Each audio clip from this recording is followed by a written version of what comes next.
What's up? We're live with Week 7 Panic Room. How are you guys doing today? Good. Still panicking on some of my fantasy teams, but some of the players I'm not as much now. Good to see you guys. Good. Yeah, so I know we've kind of discussed it, but tonight we're going to do this a little bit different. We've been going just kind of through the Q&A in the chat, and this week let's stick to game by game and kind of just go game by game talking about the players we want to talk about. How's that sound? Sounds good. We're going to do chat. We're going to take chat questions at the end? Yeah. We'll do chat questions at the end and everything. So, but already Jay Gore over on IG saying, I told you I'll get off my Titans. Right off the bat, coming out with the Titans talk. Yeah, that was a good game for them for sure. But also a really horrible one for Kansas City. I also want to acknowledge on Instagram for the 5th week in a row, 7 o'clock is asking about Allen Robinson. Well, I'm sure we'll talk about that. He brought it up again. He puts it on every post every time we do this. It's too good. It's too good. All right, guys. So, do you guys want to hit up that Thursday night game first? Yeah, that seems like a good place to start. Cool. Let me find it on my list here. Sorry, hold on. There we go. Broncos Browns. Tony, thoughts? Players. Yeah, who saw that coming from Dearness Johnson? Right. We think we all had a opportunity to get him, and didn't. Waivers and Fab. I don't think any of us expected that type of game from him on Thursday. Does someone have like a TV or ad or something playing? I was just thinking the same thing. Might be on Tony's fantasy cast, the ad when you open it. Got it. There we go. I couldn't hear you because it was playing. I was like, oh. Cool. I was just saying that who saw that type of game coming from Dearness Johnson, especially against that Broncos defense. That was a big shocker for everybody. I also thought that Case Keenum looked great. Yeah, he did. Yeah, it doesn't look like they're going to miss a beat without Baker. I'm not trying to say that he is Baker, but I'd be surprised if in the next week we don't see something where they just shut Baker down for the season. With that shoulder, he's got the fracture. He had a dislocation. His labrum is completely torn, and the labrum is the cartilage that rests right underneath the head of the humerus as it sits inside that shoulder blade, and that's totally torn. The only way that can be repaired is surgically. I think they already said he was going to have surgery after the season. Yeah, but I don't know if you also saw that. So he had dislocated it, and then he went to tackle on the interception, popped it out again. Mm-hmm. And then later, a couple plays later, it just popped out on its own, which is not a good sign. So I'm really surprised they haven't shut him down yet. Yeah. But you got to be excited if you've got Dearness Johnson. Guys have played with torn labrums before, but not a quarterback, I don't think. So in case Keenum looking as good as he did, there's really no reason not to go ahead and just shut him down. I mean, he's your franchise quarterback. Like, go ahead, shut him down, let him get the surgery now, get into the healing process well ahead of next offseason. Yeah, I mean, Case Keenum can hand it off just as good as Baker Mayfield, right? So I think, but I think that really is the question now, is kind of talking about Panic Room is, are we panicked at all on someone like Nick Chubb, or what's Kareem Hunt's value when he comes back from his calf injury with Dearness Johnson looking as great as he did on Thursday night? I guess. Are we looking at a committee now with Chubb? So I was gonna say the question is, who does Dearness Johnson take from? Is it Chubb or is it Hunt? And it's probably Chubb would be my guess. Would be who he would take from. Am I panicked? No. I know I say this a lot. I'm annoyed because if I'm a Chubb fan, now I'm like, dang it. But maybe Dearness Johnson just earned himself a trade too. Who knows? Hard to trade. He looks spectacular. He looked It's hard. fantastic. I will say it's hard to trade somebody that looks that good this fast. Like, I Does think Kareem Hunt become a trade? He's earned a couple of drives a game. I don't think he'll take that much, but Hunt makes a lot more sense to trade. Especially they just signed him to a new contract for a couple years, I think. But if you got Dearness Johnson like that, Hunt becomes a very attractive trading tool. So that could get very interesting here in the next week. They got till November 2nd, I think. Is that right? Especially for that reason, Kyle, because as they're talking about, hey, what's up, Daniel? Daniel said, "What's up, guys?" Oh, what's up, Derry Barry? So if Cleveland is now talking about this contract extension for Baker and they're somewhere in the $30 million range, a year range, they really got to start looking at their roster and other ways they can trim some of these excessive contracts. And we know that Dearness Johnson was basically he would think it was an unsigned free agent that they brought in, or maybe it was sixth round, I don't remember, but it was late. So you've got to imagine that his contract is going to be a lot more favorable to that team than someone like a Kareem Hunt. I don't think Nick Chubb's going anywhere, but. Well, my question though is, Kareem Hunt is a little bit more of a receiving. I mean, he catches. Well, I say that. Yeah, I mean, he gets targeted more than like Johnson had 2 targets. Mm-hmm. So does he really fill the role of Kareem Hunt, or is he more of a Chubb type player? I think Felton could cover some of that third down work, and then maybe Johnson and Chubb split early down work in some capacity. It won't be 50-50, obviously, more like 75-25 maybe in favor of Chubb. But like, they don't ever throw it to Chubb, but I don't think he's a bad receiver, is he? Like, he can catch the ball, I think. I don't think so. But so you think Chubb's going to get carries taken away from him by Johnson going forward? I could see like all of the touches kind of being put in a pool, kind of like the way they are with Chubb and Hunt now, and then split between Dearness and Chubb. Maybe Chubb gets a couple more receptions, and Dearness kind of works his way into maybe not quite as many touches as Hunt had, but a pretty good role in that offense. So I could maybe see something like that happening. But they also do have Felton who can catch the ball and stuff. So maybe they just use him on third downs. I don't know. Well, that makes me worry a little bit on Chubb. Honestly, like if I'm a Chubb owner who took him early first round and now he's going to be losing more carries, that would make me worried. I don't know. I haven't read anything, and we'll have to wait and see how this plays out. Yeah. But I can tell you, calf injuries linger. I don't know. Even though Chubb might be active for this game against Pittsburgh on Halloween, they might be looking to kind of put him on more of a pitch count, especially on these longer seasons with these extra games for the running backs. It's a real puts a real beating on them physically. And Dearness Johnson, just based on what we saw Thursday against a very formidable Pittsburgh defense, just looked like he has earned carries and a definite role in this offense. So I am nervous if I'm a Chubb owner, just based on what I've seen. Yeah, you're right. I don't know. Like you say, against that Denver defense, to get that kind of numbers, I don't know how you don't play him in some capacity. I mean, even if it's so good.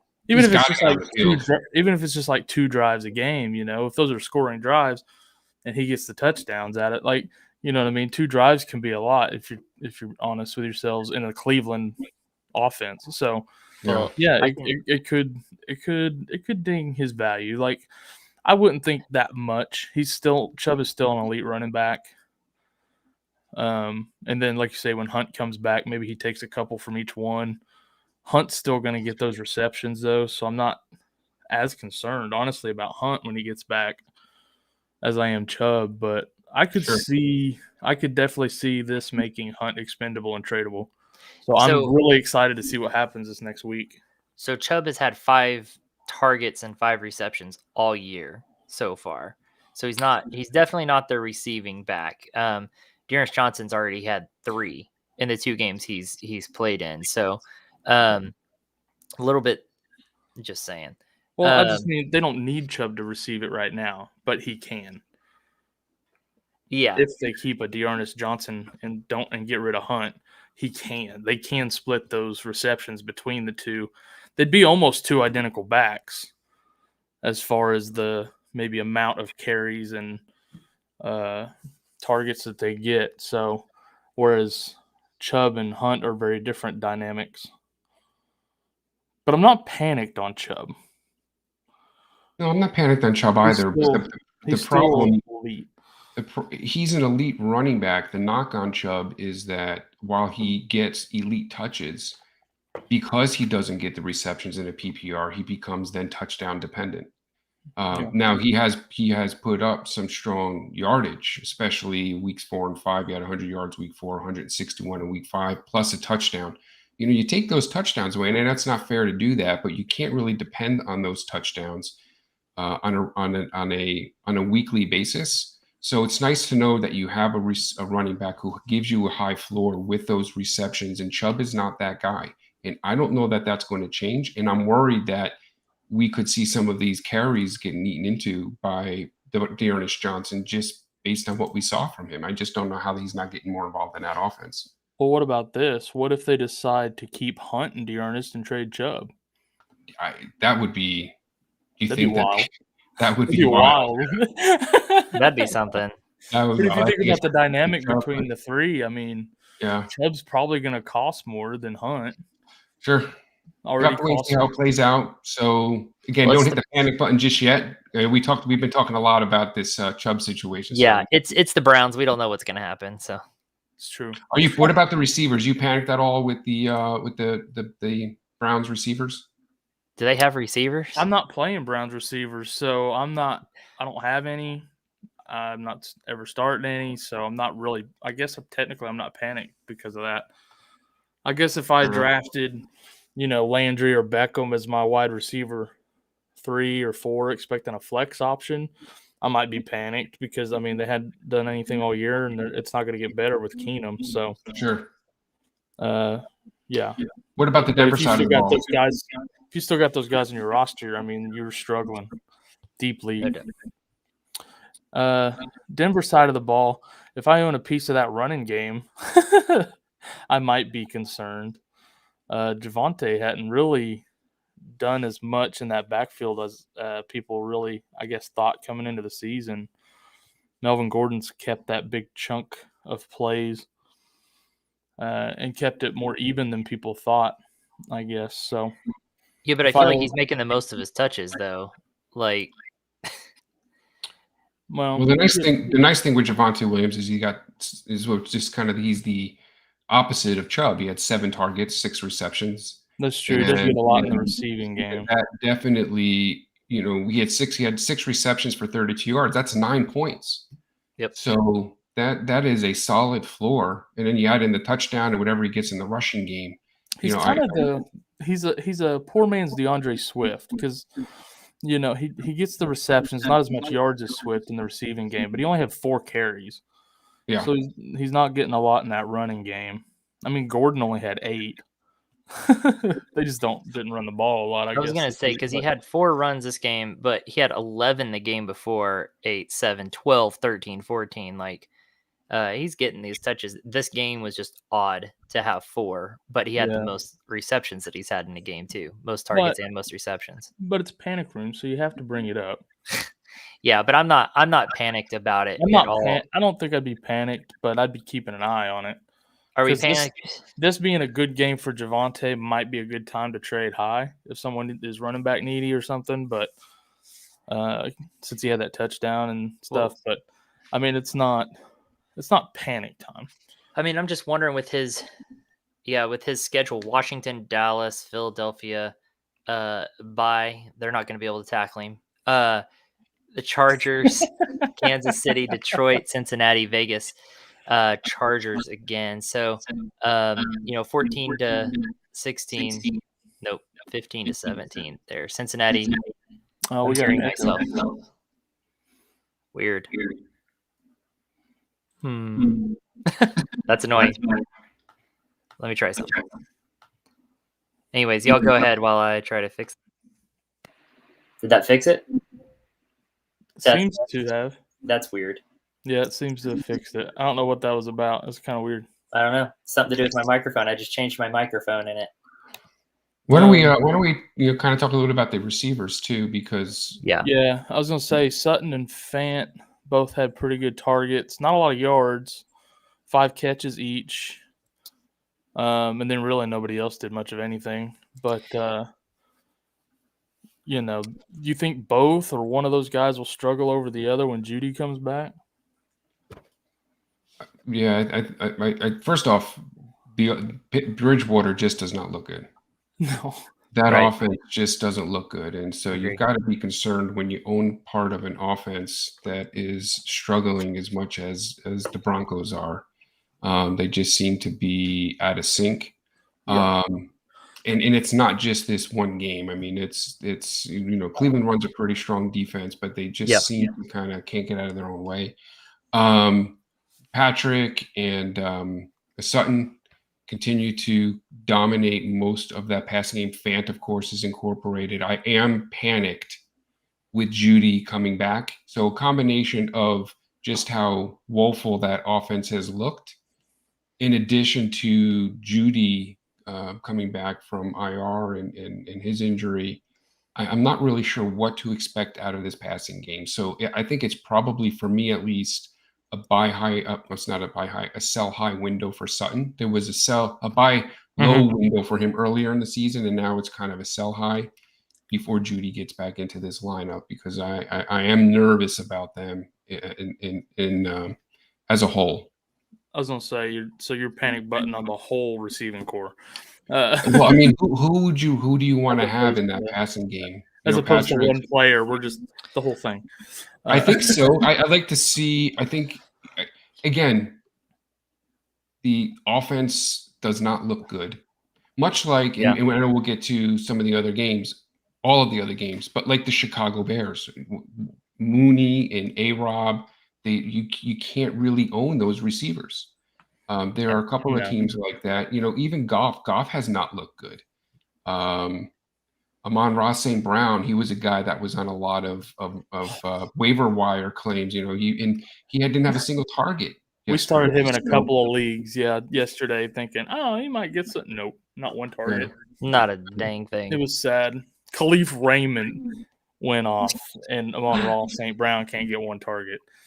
So that's so it's that type of offense. If you can flip one of these guys and get something of real value from them, I would definitely look at doing that. You have to package someone like Sutton up to kind of maybe get an upgrade at receiver or someplace else. But I am panicked on the Denver receivers. Yeah.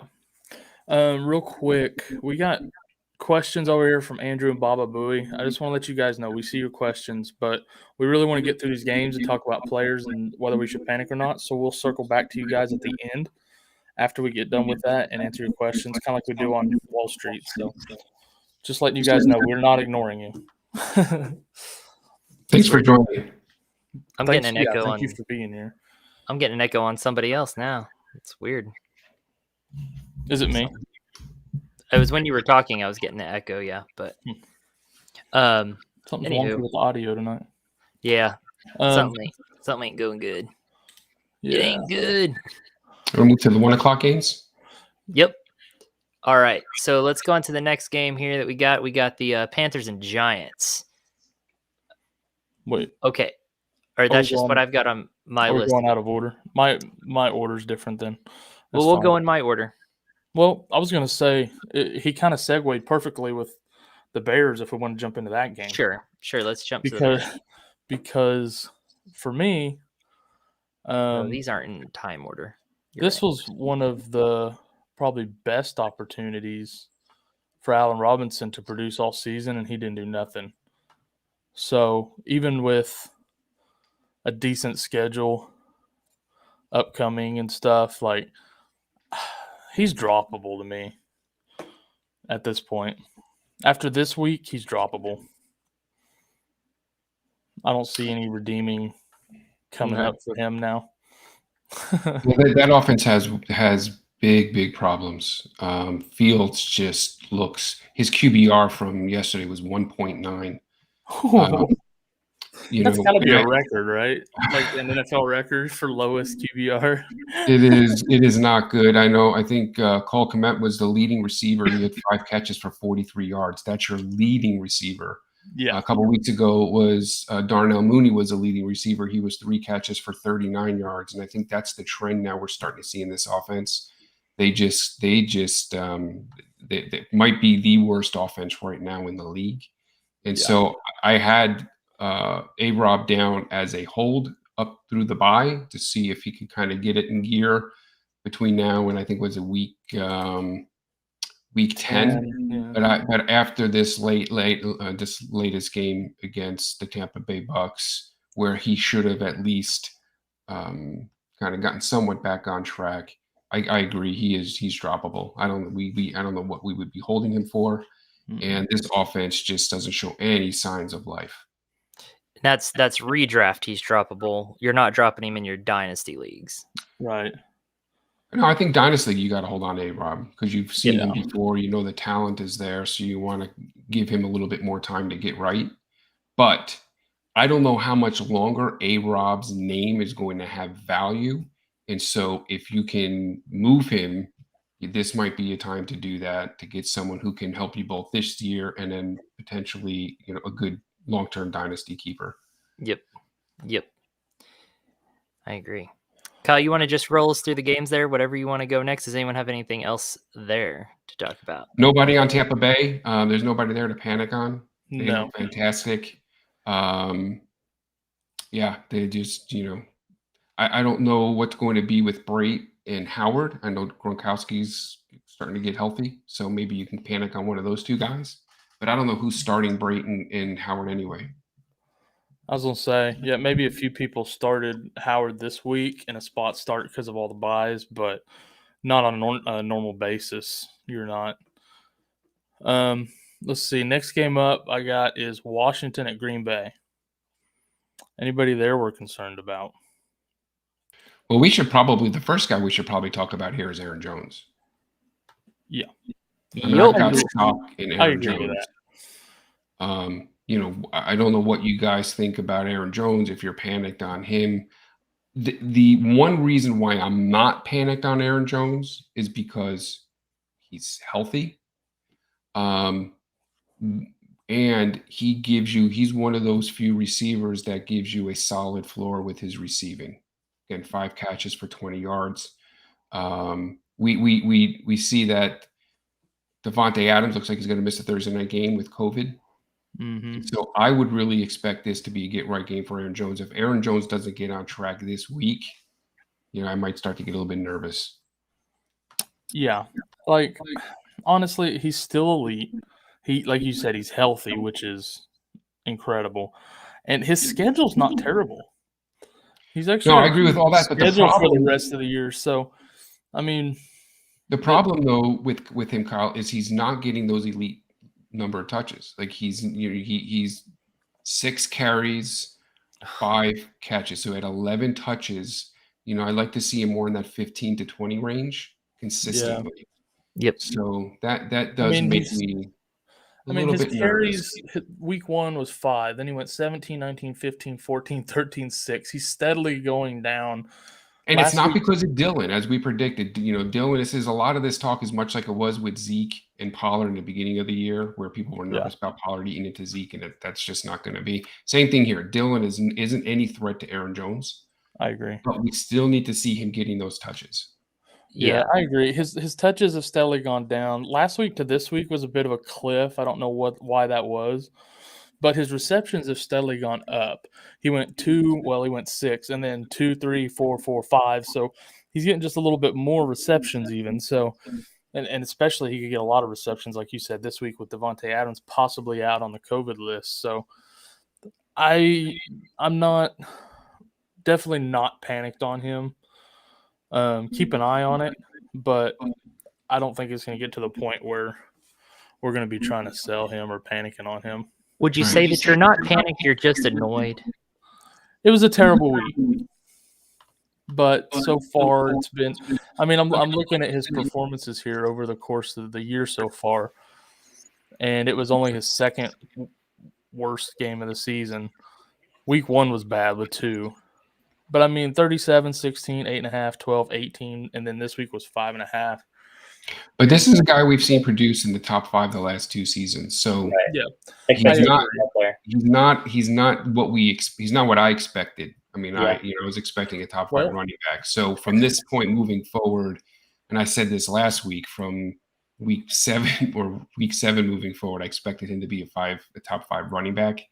So I'd like to see what he does this week, but it should be a get right game for him. Right. He's on a bit of the same kind of trajectory and situation as the other running back in this game, Antonio Gibson. Yeah. Like, they're elite. They're not necessarily getting the touches every week. You know, they're not performing quite up to what you probably drafted him at. Gibson had 16 touches. But I'm not – well, yeah, this week. But he had fewer last week. So, you know, they're not performing where you drafted them at the moment. But I think it'll get there. The only difference, though, Kyle, is Gibson, we have a reason. Well, yeah, he does have a fracture. I understand that, but I'm just saying he's going to get healthy. I understand that, but I'm just saying, like, from I know, I got it. It's just it is frustrating with Jones if he's healthy. We haven't heard anything about not being healthy, to not be more involved with that offense. That's what makes him more annoying than Gibson. Yes, is he's healthy and he's still not performing. So I mean, 6 carries. 6 carries. It's not even that he isn't performing; they're just not using him. He's not. They're not using him. They're not. 6 carries is not good. Yeah. Oh, shout out over here to Jonathan. That's Jay Gore from Insta. He joins us on Instagram, and so he joined us over here tonight. Good to see you, man. All right. I don't think there's anything else from those.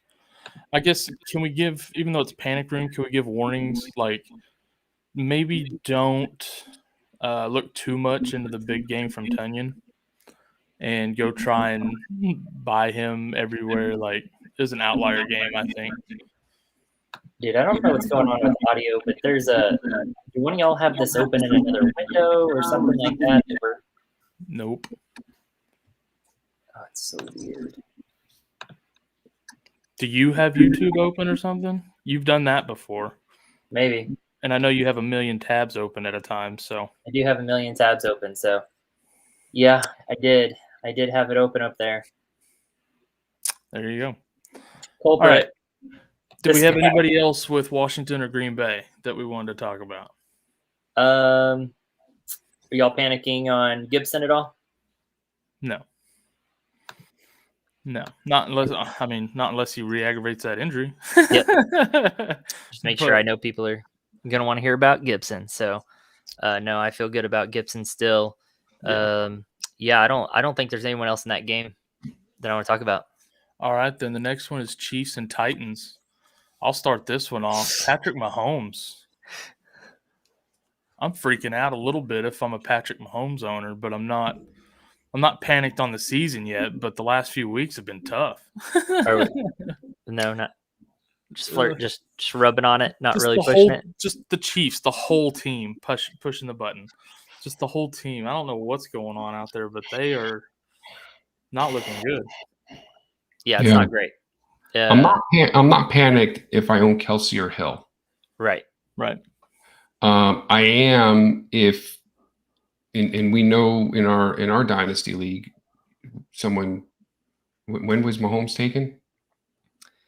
Like third overall, second overall, second or third overall. It was quick. Yeah, it was second or third overall. Yeah. And so he, with that type of draft capital, he needs to produce like an elite quarterback. And I'm not saying that he isn't an elite talent, but I think we're beginning to see this offense. What's that? Oh, Corey had Sunny D, and I panicked because I haven't had Sunny D in forever, bro. That sounds good now. Oh, sad. There's some cracks in this offense, and I think a lot of it has to do with their offensive line woes. And then when you give a guy $45-50 million a year at the quarterback position, they're not able to plug holes elsewhere. And I think also a guy like this feels a lot of pressure with that type of a contract to do things maybe that he shouldn't be trying to do. He's trying to do too much. And so we see him making critical mistakes with turnovers, fumbles, interceptions. He had a QBR of 6.0. That's for Patrick Mahomes. So this is almost kind of a hangover from the Super Bowl. We're seeing really them being exploited. Defenses knowing how to attack them, how to get pressure on Mahomes, and they do not look like the same team. This is really the first time I can remember in a long time that they have a losing record. Yeah. Well, and like you say, these teams are starting to put that blueprint out there. You play good defense, rush Mahomes, and run the ball, and keep him off the field. And teams are beating them with that formula. So until they can figure out how to adjust and fix those problems, then they're going to struggle. We're not just real quick, because I know that we're going to get to the chat later, but Jonathan's commenting about Mahomes. I don't know that we're saying panicked on Mahomes, but we're definitely a little bit nervous. It is 1 week, but we have seen him now consistently not playing to a level that we expect from Mahomes. A lot of red zone turnovers. Yeah. A lot of turnovers, period. So, I'm not panicked, but I'm keeping an eye on it. A suspicious eye. If you have Kelsey or Hill, you're not worried about it. No, they're going to find a way to get him the ball. I don't feel like Darrell Williams, people expected a whole lot from in the first place. Anybody on the Titans side of the ball? I mean, Henry looked great as usual. A.J. Brown is back, baby. Julio Jones, he 2 for 38. Not great, but I know people are happy to see A.J. Brown back. Oh, so happy. so happy to see A.J. Brown back. I know I see that smile on Tony's face. I can tell. Tony's I have AJ Brown all over the place. So Tony's like the Grinch over there, that big old grin. He's finally healthy, and I think so. First off, I think being panicked on Julio Jones is warranted. He just is not being incorporated into that offense, and he's dealing with this nagging hamstring injury that doesn't seem to want to go away. Exactly. And that it goes all the way back to even in the off season. So, but this is kind of what I think more what we expected from AJ Brown, and even with Julio Jones there, AJ is the number one receiver on this team. Yeah, and we're going to continue to see, I think, this type of target share for him moving forward. I didn't expect Tennessee to pass it as much as they did. Against Kansas City, I thought they'd really kind of ride Derrick Henry. But Derrick Henry still had his 29 carries. 29 carries, I know. I know, 29 carries, and you're like, they didn't really write him out. Like, how crazy is that? It is just insane. So Henry even had I'm not, and I don't want to say I'm panicked on Julio, because I think if Julio can get healthy, he's going to have a definite role in this passing game. But that's a big question mark right now. And again, with hammies, like, sit him a game or two, let him get 100%. Well, I know, but obviously it wasn't long enough. Sit him until he's 100% and put him back in there. He's obviously not. Right. So, I don't know. Didn't he? He used to have hammy issues all the time in Atlanta, too. Yep. No, he did.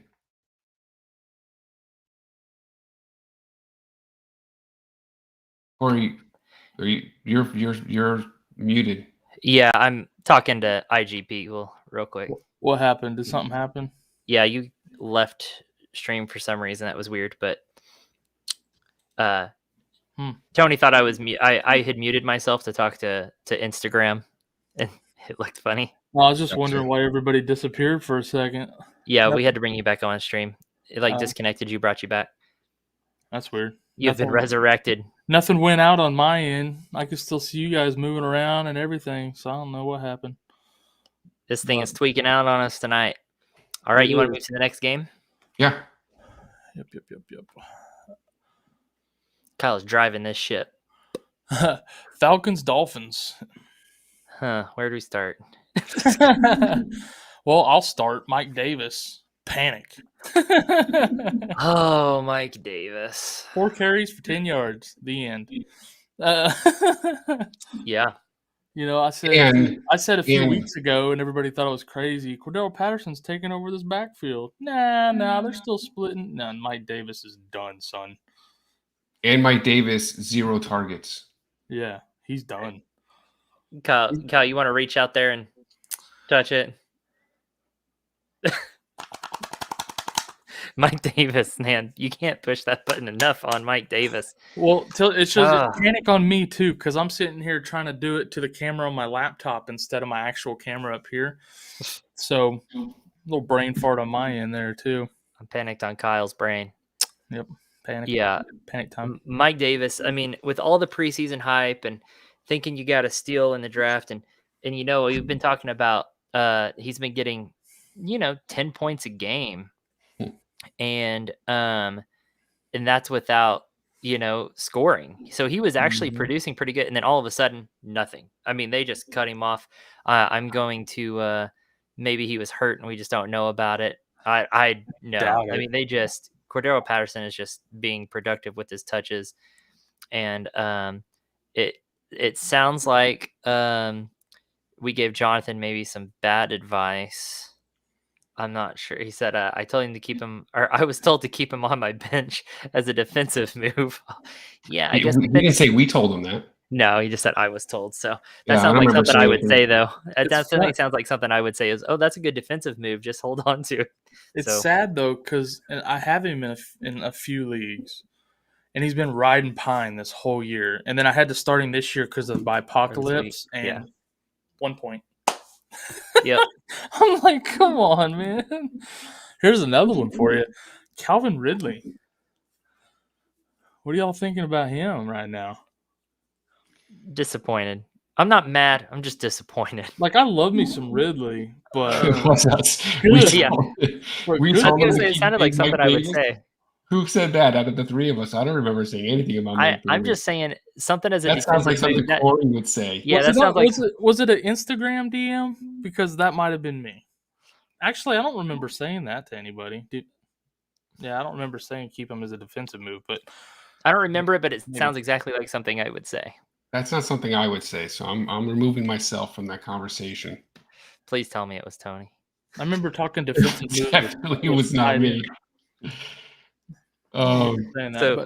Tony, Kyle, and I'm Corey. Just call us out by name. You can call us out. Yeah. That's bad.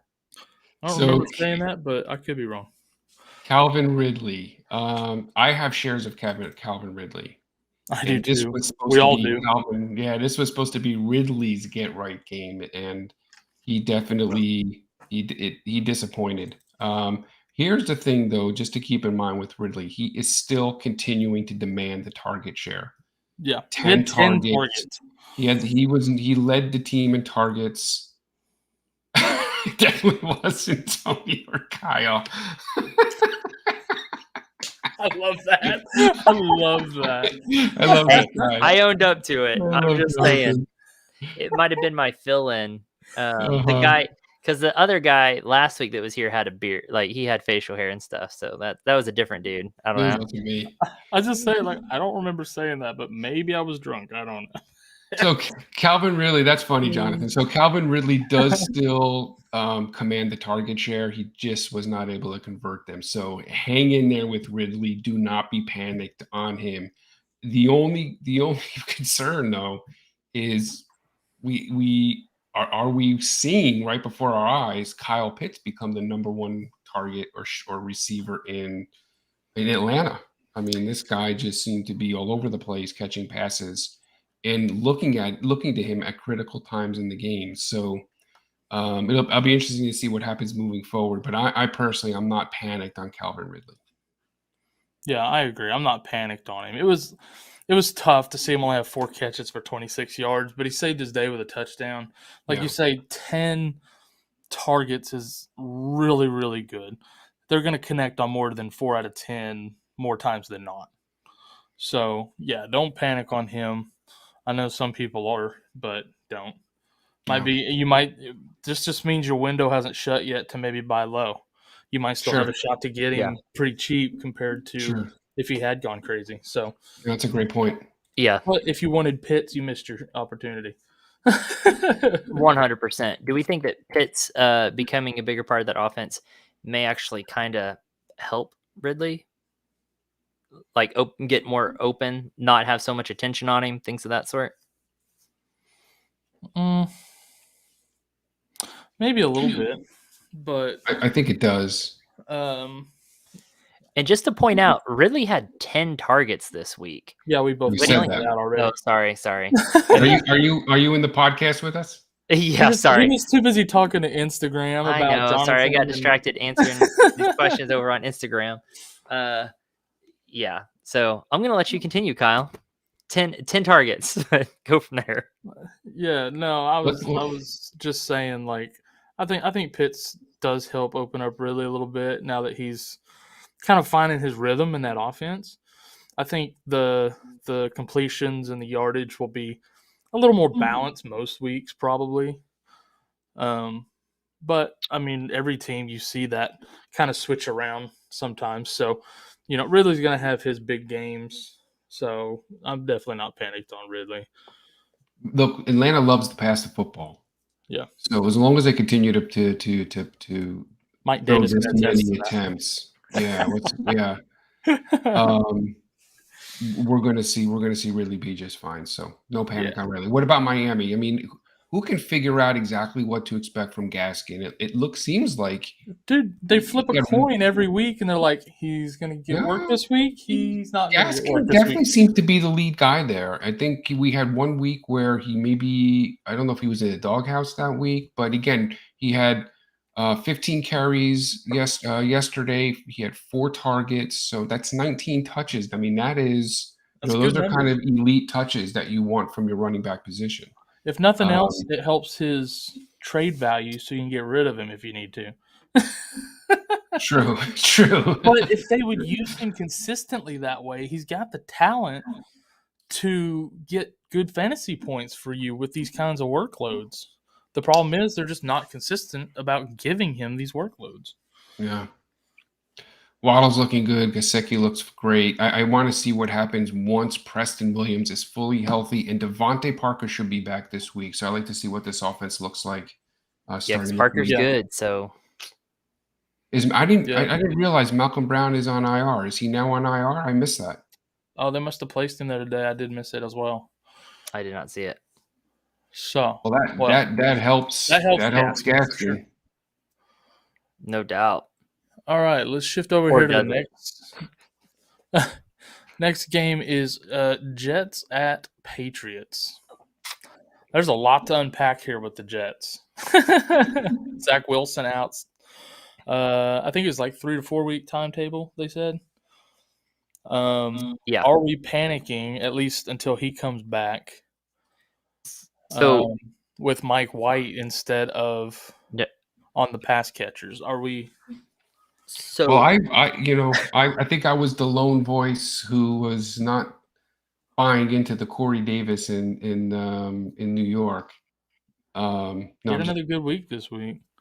What's that? Well, decent. He had 47 yards, 4 catches. Yeah, the touchdown saved the day. But I think at this point you've got to be nervous about starting anyone on the Jets offense, with the exception of maybe Michael Carter. 8 receptions, 67 yards. Again, super, super high floor. That's 14 points just out of his receiving work. Didn't do much rushing the football, but outside of Carter, he still got 11 carries. He just only got 30. No, he did. He still had 19 touches in the game. So that's a strong volume for a running back. But the offensive line is horrendous. They're not opening lanes for this guy. I don't expect him to do much in that rushing game. So as long as they continue to incorporate him in that passing offense, I'm not panicked on Michael Carter, especially if you're looking to him for bye-week fill-in the upcoming weeks. On the New England side, I mean... Well, hold on really quick before we jump over to New England. They did get Joe Flacco over there. So I did see that earlier. I forgot about that. Doesn't I think I was better. I think they were probably better off with Mike White. Yeah, Flacco. I think Flacco is just going to be another arm for them on that offense. Yeah. I don't think that he's going to come in and start. I'd be surprised. I think he'll be a slight upgrade on White, but honestly, he's not going to be any better than Zach Wilson. So Yeah. you're not going to see, an improvement at all. So over to the Patriots side, Damian Harris with a big day. And we kind of expected that. We knew that they were going to feed him touches. Yeah. The surprise here is Ramondre Stevenson being inactive. What are y'all thinking about that? A healthy scratch. Who can make sense of Belichick and how he handles his running backs? It's like whoever. I saw a really funny post during the games yesterday, and it was like Belichick will play Harris and whatever rookie running back he's not mad at this week. Like that, it's just, and you won't know until an hour before the game. Like it's super frustrating trying to roster Belichick running backs. Yeah, I mean, I had just dropped Bolden. Bolden, he didn't get many touches last week and the week before, and it looked like Ramondre Stevenson. Everything we're reading coming out of New England is that Stevenson's going to be getting involved and taking over that James White role, and then he's a healthy scratch. So outside of Damian Harris, I don't know you can trust anyone in that running back room in New England. The only thing with Damian Harris is just keep in mind, Damian Harris is heavily touchdown dependent. And he went up against the Jets, who one of the worst defenses against running back. So we expected Damian Harris to have a big game. Moving forward, know that about him, that he's going to get touches, but he is very touchdown dependent. So, that the 14, 15 carries and 60, 70 yards is kind of more what is in line for Damian Harris. The guy who I'm most impressed with there is Mac Jones. Mac Jones, he looked like a franchise quarterback. He's just looking better and better every week. Yeah, he looks legit. Which is funny because that's who everyone's like, really? Everybody was least impressed with him coming out of the draft, and he's doing better than any other rookie. That's for me, like, I'm thinking, because I have Harris in a couple of leagues, and I'm thinking after the game against Dallas and this one, I'm trying to sell high on Damian Harris. I'm gonna go find me a team that needs a running back that has something that I need, and I'm gonna sell him. Because you'll never see Damian Harris value higher than it is right now to those back-to-back games. I agree. But yeah, if I got Stevenson or anybody else in that running back room, I'm panicked, dropping them. I don't know. That you just don't know what to do with them. Sure. Yeah. Yeah. Myers didn't have the game that people thought he would, that I thought he would. I'm still not panicked because of his role in that offense, but he seems to be in a slump. He's consistently earning a strong target share, though. He is. He had 7 targets. So he had 5 catches, 44 yards. That's kind of what you expect from Jacoby Myers. I think at some point we're going to see the touchdowns come. That's the only thing that's missing right now. Yeah, and like you said, I'm feeling pretty good about those coming along. All right, so let's go to Panthers at Giants. What happened to the Panthers after week 3? They went win, and they've lost everything since. Darnold. Like, dude, he got benched, right? Really good at first, and then PJ Walker, he got benched for PJ Walker. They're saying he's still the starting quarterback, but his value has just plummeted in a really short period of time here. And then we've seen him take along with him DJ Moore. Robbie Anderson has already been, borderline droppable. But DJ Moore, who just came out on fire at the beginning of the season, has not been producing some of the numbers we had seen from him in the first few weeks. And so a lot of this has to do with Darnold. His safety blanket went out. That's what happened. McCaffrey went out. That plays a part. But, at some point, because you still have good weapons to use. Hubbard, he's no McCaffrey, but he's not a slouch. And then, like, DJ Moore, he still had 10 targets, but he only had 6 catches for 73 yards. Robbie Anderson was probably droppable weeks ago. Yeah, I'm not rostering Robbie Anderson. I guess if they get the ship right or trade for Desean Watson. But in fairness, Robbie Anderson's going through the same thing DJ Moore is. Like his target since week 4 been 11, 7, 11, 9, but he's getting 2 and 3 catches out of those. It's the same thing as DJ Moore's going through. Tons of targets. Darnold, I guess, has just not been accurate. DJ Moore's 2 strongest games were the game when McCaffrey got hurt and the game right after McCaffrey got hurt. So him not performing has nothing to do with McCaffrey not being there. You would think, if anything, we would see him produce better because McCaffrey eats into that target share. So I would agree. Jay, there's a lot of talk now that Carolina is looking very closely at bringing Watson in there. So it's not a done deal that he's going to Miami yet. Tua has been looking better. And what's the head coach there? I can't think of his name. Just came out and made a statement that Tua is their guy. Yeah, it could just be coach speak, but Carolina is definitely in the sweepstakes there for Desean Watson. So is Washington too. Coach Flores in Miami. I think Washington's looking at him as well. Pittsburgh should be. Yeah, and they accept the Watson type up there. So should Denver, but he does have a no trade clause, but he's already said that he's open to going to several different teams. So it's not just Miami.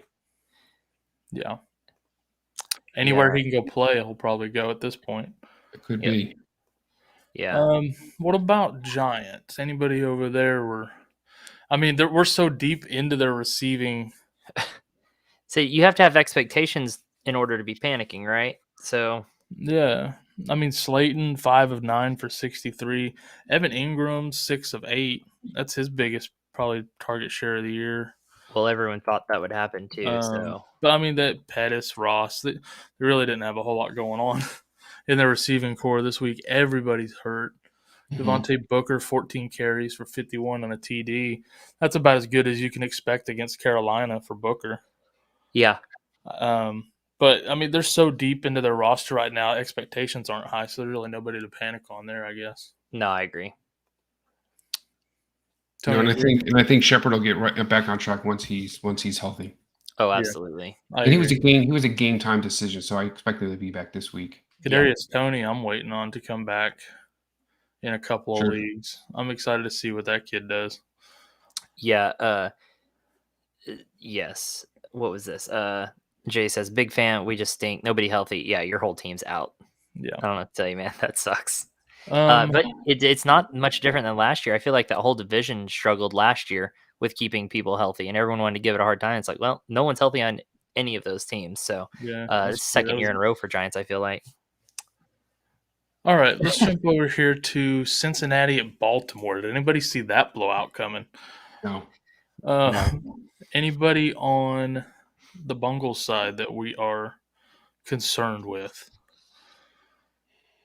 That we're concerned with? Yeah. I think the only guy that you're concerned with is maybe Tyler Boyd. Yeah. Based on his really lack of involvement while these other guys really went off. This is one where I have to eat crow because Jamar Chase.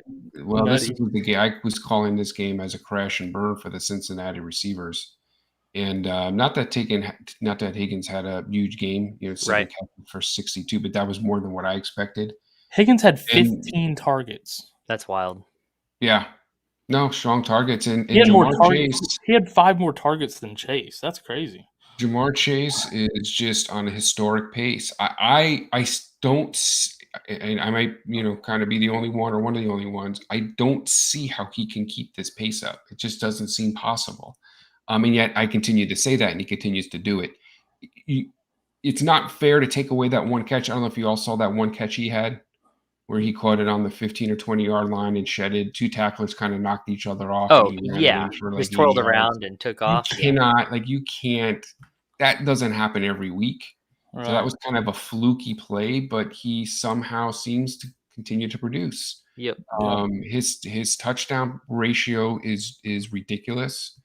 I am expecting him to still come crash and burn, but it's hard to sell him when you are seeing this type of production. He's a top 5 receiver right now. Yeah, he's definitely proven a super strong dynasty pick for anybody who got him there. But I don't know if he'll so much crash and burn like you're saying, but little return down to earth, maybe. Well, that's what I'm not talking about crash and burn where he's not even a flex appeal guy. I'm saying, he's a top 5 receiver. I think he probably belongs in that, 15 ranges, 15, maybe give or take. And he's just what he is doing has never been done in the history of the league as far as the pace he is on. And I don't think he can keep that up. So I could be wrong, but we'll see. Especially touchdown rates are very hard to keep up when they're that high, for sure. Yes. Speaking of touchdown rates, how about CJ Uzomah out of nowhere? Yeah, well, Jay's asking about Yeah, I saw that. I was like, I would be concerned about starting a tight end who gets 3 targets a game. Even if he turns 2 of them into touchdowns. The long touchdowns on accident. You can't count on that every week. No, not at all. So the 3 targets, it's definitely fluky, but you got to hand it to him on tight end day. I guess yesterday was National Tight End Day. I saw that earlier. I was like, what? Yeah. Was it talking about football or was it talking about like actual tight back ends? Like, I just wish I'd have known that going into the day. I might have started tight ends in all my flexes just for fun, Who knew? Who knew that Uzomah was going to post this type of a game? Again, what we're looking for when we're looking at players is who gives you the greatest potential and where are your odds. 3 targets typically is not the type of tight end you want on your team. Yep. But he went 3 for 91 and 2 touchdowns. and what's funny is 3 insanity. 3 is the second highest amount of targets he's got in a game. He's starting in this week. You could do worse. So, who might I tell you to not start him? If this is the guy you like, you want to roll with him, roll with him. Yeah. So dumb. Like, looking at those numbers, looking at his stat, it's just dumb. Yeah. I will tell you that that the Jets have been very favorable for tight ends, so this would be a good spot to start him. The Jets have been very favorable for everybody. To be fair, they've been surprisingly tough on receivers. Even with this game against New England, it was really the running back. So I'm looking for really mixing. They're about to bring Darrelle Revis back out of retirement. Are they tough on receivers because the run game sucks so bad that teams don't have to pass against them? This is a spot in DFS where you want to start mixing. Jets are one of the best matchups for running backs in fantasy. So start your running backs against Jets and Lions for sure. Yeah. And Miami. Yeah. Smart. Yep. All right, let's jump over to Baltimore, guys. Yeah, and just so people know in our chat, we will be coming back to these questions after we make it through these games. Just letting you know. Yep. Kellen, what's your question? Yeah. I just want to point out real quick, Marquis Brown, 14 targets. That's a lot of targets. It's a lot. He's doing much better this year than he did last year. Clear number 1 in that offense, doing very well. Mark Andrews having a good year. A little bit of a down week this week compared to what he's been doing. Rashad Bateman's looking good now that he's in there. That run game. That running game. I mean, if you're trying to start Devonta Freeman, Le'Veon Bell, Tyson, PaNiC, get rid of them if you can. I had Freeman going in one league I had Zeke on bye, so I plugged Freeman. And I will just say this, I should have known better. Mm-hmm. You cannot start any Baltimore running back. Yeah. It's just it's too much of a committee. You don't know who's going to have a game this week. Thank God Devonta Freeman for me had a touchdown. Yeah, kind of saved his fantasy day. They did not utilize him in the passing game the way that I expected. I also just want to remind you too that Sammy Watkins missed this game, so I want to see how this target share breaks down once Watkins is back in the lineup.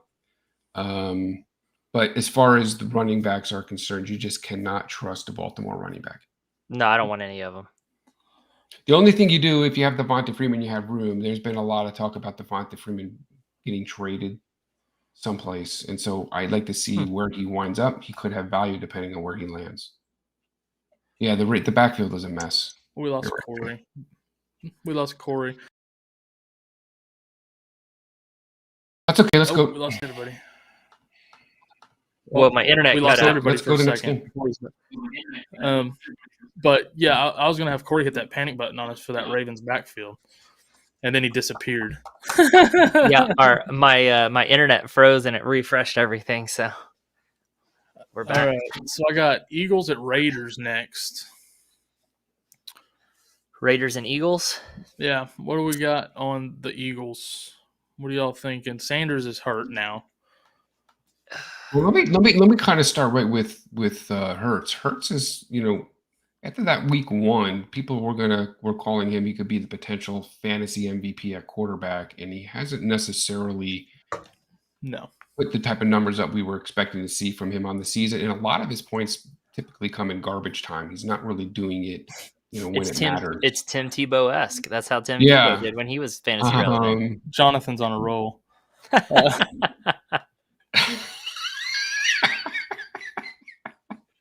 That's awesome. You made my night, Jonathan.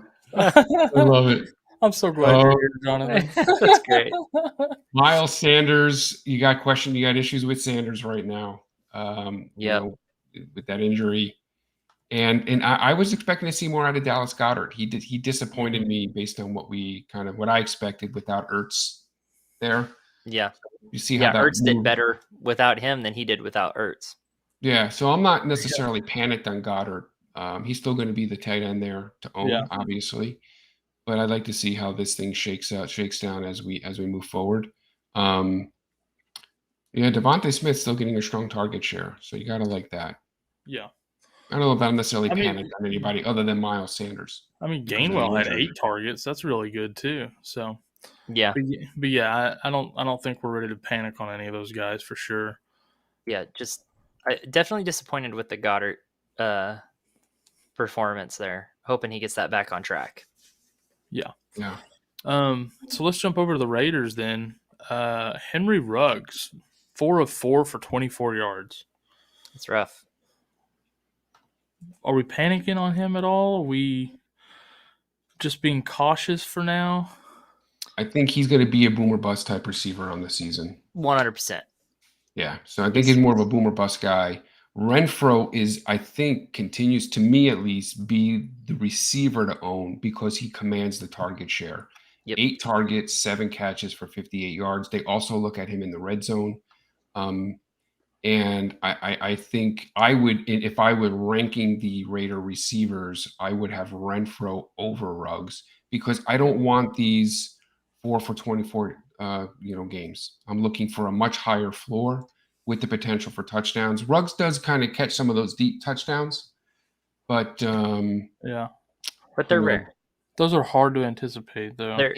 They're too far and few between. I mean, he's only had 3 games over 10 points this year, 1 over 20. I mean, same target share. 4 targets in the last 2 games. One, he had 3 receptions for 97 yards and a touchdown. The other, he had 4 receptions for 24 yards. So it's just it's not consistent enough for me to want to play him unless you just absolutely had to on a bye week.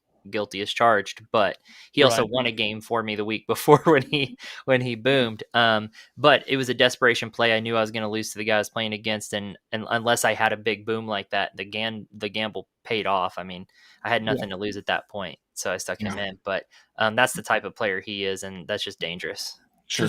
Just another quick observation too. Foster Moreau stepping in for Waller, actually I think got more catches and had a better performance than Waller's had in a little while, which was very strange. 6 catches, 60 yards, and a TD. I mean, I think that outperformed anything Waller's done in about 3 or 4 weeks. So, but let me say this. Let me kind of a shocker there. But let me add this because Raiders are going into their bye week here, week 8. If you can get Waller, buy him now. Yeah. Oh, I'll be trying to buy Waller everywhere this week. Yes. Except for Redux, obviously, because he'll never leave that team in there. But never. He literally started like every Raider player against me this week. And that did not pay off. He had Renfro. He forgot to take out Waller. He had Drake, Jacobs. I think he even had a safety in there for them. So he played the whole Raiders team against me this week. Yeah, that's a bold strategy, Cotton. Let's see how that pays off. He's definitely not going to give up Waller. Yeah, not worth it. And we're not worried about the run game. I mean, Jacobs got hurt. Drake looked fine. So we're not worried about anything there. So let's move on. Lions and Rams. Anybody we're concerned with there? Which team you starting on? Oh, let's go with Lions first. Yeah. I'll throw one out there for you. I'm on Ross St. Brown. You only say that because I brought his name up earlier. And because he got me a goose egg in like 2 leagues. Yeah. Deep, that was they're rough. deep leagues. They're very deep leagugues. But I would just say this: anyone outside of Hopkinson and Swift, you can't trust. Right. And I think that's pretty much an obvious statement there. Yeah. Hawkinson continues to kind of, I think, dominate in that passing game. And we knew this with Goff coming in. Goff loves to utilize the tight end. It was the same way in LA. You know, the offensive coordinator in Detroit really has built that passing game around the tight end position. So Hawkinson is still going to be the number 1 receiver to own in Detroit. Goff doesn't look good. No. I don't trust Goff throwing the football. If you have Swift at this point, I think is matchup proof. The guy looks fantastic. Yeah, he looks great. Yep. Still regret that trade, Kyle. Early in the year, Jamal Williams looked like he's going to be a pretty solid flex. He's still splitting carries fairly evenly with Swift. Swift gets all the passing down work, obviously, but he's just not doing that much with it, it doesn't seem like. So he's not been very effective. He was a little bit better this week than he has been the last couple weeks, I guess. But Jamal Williams is just not doing what I thought he was going to do after the first few weeks. So I agree. He looked strong start coming out of the gate, and it was like, oh, this is going to be a pretty even split. And now the further into the season and the healthier Swift gets also, the more and more share of those touches he's getting and less Jamal Williams is getting. And like you say, he's just not being as efficient with his touches when he does get them. So if I got Jamal Williams, I might be starting to panic, but I don't think people drafted him expecting a first or second or like an RB1 or 2 anyways. So I'm not sure it's really worth panicking on, but you're not rostering him. It's worth mentioning at least. You're not rostering Williams. Swift owns that. I had to start Williams in a league this week because he was literally my only running back left. That's different. Ordinarily, you're not rostering him. What about LA? I mean, are you panicked on Woods? We did see that nice game from him a couple of weeks ago where they tried to force feed him the ball. Not tried to, but they did. So I'm heavily involved in that passing game. Cooper Kupp is just a monster. He's a beast. He's a freak of nature. So, it is nice to see Woods. Woods did go 6 for 6 for 70 yards, which is nice. Yeah, that's nice. Higbee and Van Jefferson both had more targets, though. Van Jefferson had 7 targets and a touchdown. He had a touchdown on one of his. So we might be starting to see kind of the emergence of Van Jefferson over Woods out there, maybe. Oh, I don't know. That not in the immediate future. Not in the immediate future, but I feel the last time I like that kid out there. I feel like the last time I questioned Kyle about someone overtaking a player, I was wrong. Because my Mike Davis outlook apparently is just not good. So I'm just going to shut up and let Kyle just say what he wants to say on this. I'm not talking about like completely overtaking him this season. I'm just saying I think they're trying to get him more involved. Well, he's the future there. I mean, the kid's a rookie. To be the future over Woods eventually. I think Woods hands the torch to him and Van Jefferson at some point. Yeah, like they're trying to prepare him for taking Woods' spot. But are you panicked? It's going to happen this year. Are you panicked on Woods? If you're a Woods, I'm not panicked on Woods, but I am going to temper my expectations from here on out. Sure. People drafted him expecting him to be what Kupp is doing, a wide receiver. I think he's just not quite there. Like he's a low end 2, high 3 with potential for upside. By the way, the Beast. We're just running through the games, and we're going to circle back and answer questions at the end. So hang in there, and we're going to get to those in a minute. No doubt. So, all right, which game's next? How many more we got? We have. Hold on, let me shut that one down. We have Houston, Arizona. We have 3 left. Cool. Okay. Let's get them. Texans, Cardinals. How's Brandon Cooks looking? Brandon Cooks was 5 of 7 for 21 yards this week. I think that's probably his worst game of the year. Let me pull that up. And I mean, he was 3 for 5 for 23 yards in week 5. He's had 3 down weeks is all. So not horrible, but also I believe I saw where QB's name. Dang it, can't think of it. Mills. No, the other guy that got hurt. Oh, Tyrod's going to start. Yeah, Tyrod is coming back. So I feel like that's going to help him quite a bit. Yeah, that'll help him out. He still had 7 targets. He still led the team in targets. So, yeah, the problem with guys like this, and we've talked about it already with Goff, we've talked about it with Fields, it's just a quarterback play. The talent is there, but quarterback play is really subpar. So it's hard to trust some of these receivers when you got a guy like David Mills finished with a QBR of 27.6, 23 for 32, 135 yards. So it's difficult to produce in fantasy with numbers like that coming from your quarterback. There isn't really anybody there you can use in the running game. So, I was going to say that running back room is a lot like Baltimore's. Just hit the panic button on the whole thing. Yeah. Before we move forward, I just got to point out, not only is Jonathan funny, but he's a damn liar. He is a liar. Everything else has been absolutely solid from you. We all know better than that. We all know better than everything else has been solid. Appreciate you, Jonathan. Thanks, Jonathan. I think we could probably jump Arizona because there isn't anybody in Arizona we're panicked about. No, I was just going to mention. I know you and Seven Saturday night on FNL were talking about Connor and Edmonds both being a good matchup play this week, and they both had really good games. So just wanted to give you credit for that, for calling that. Zach Ertz did even better than people expected out of the gate as well. So really, really good game from the Cardinals. Did you see how excited he looked too? Zach Ertz was just jacked up to be there, and I can't blame him. But he went from Hurts to Kyler Murray, which is a little funny. And then that is kind of funny, actually. Yeah, it's a little funny. But boy, he got that first catch, which was a phenomenal catch.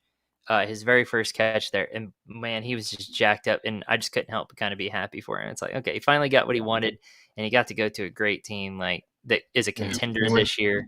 Went from 2-5 to 7-0, right? Yeah. So, and I expect him. I think we're going to see his role there continue to evolve, and he's going to get more and more involved with that passing offense. So, eventually, he'll be the number 2 behind D-Hop. You think so? Yeah, I think so. I'm waiting for the boot to drop with AJ Green.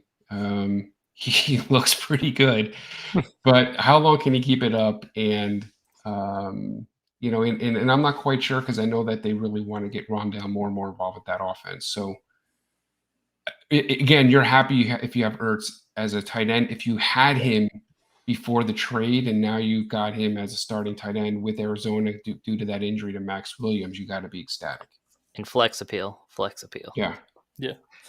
All right, let's jump over to Indy at San Francisco, Sunday night game. Let's start with Indianapolis. Yeah.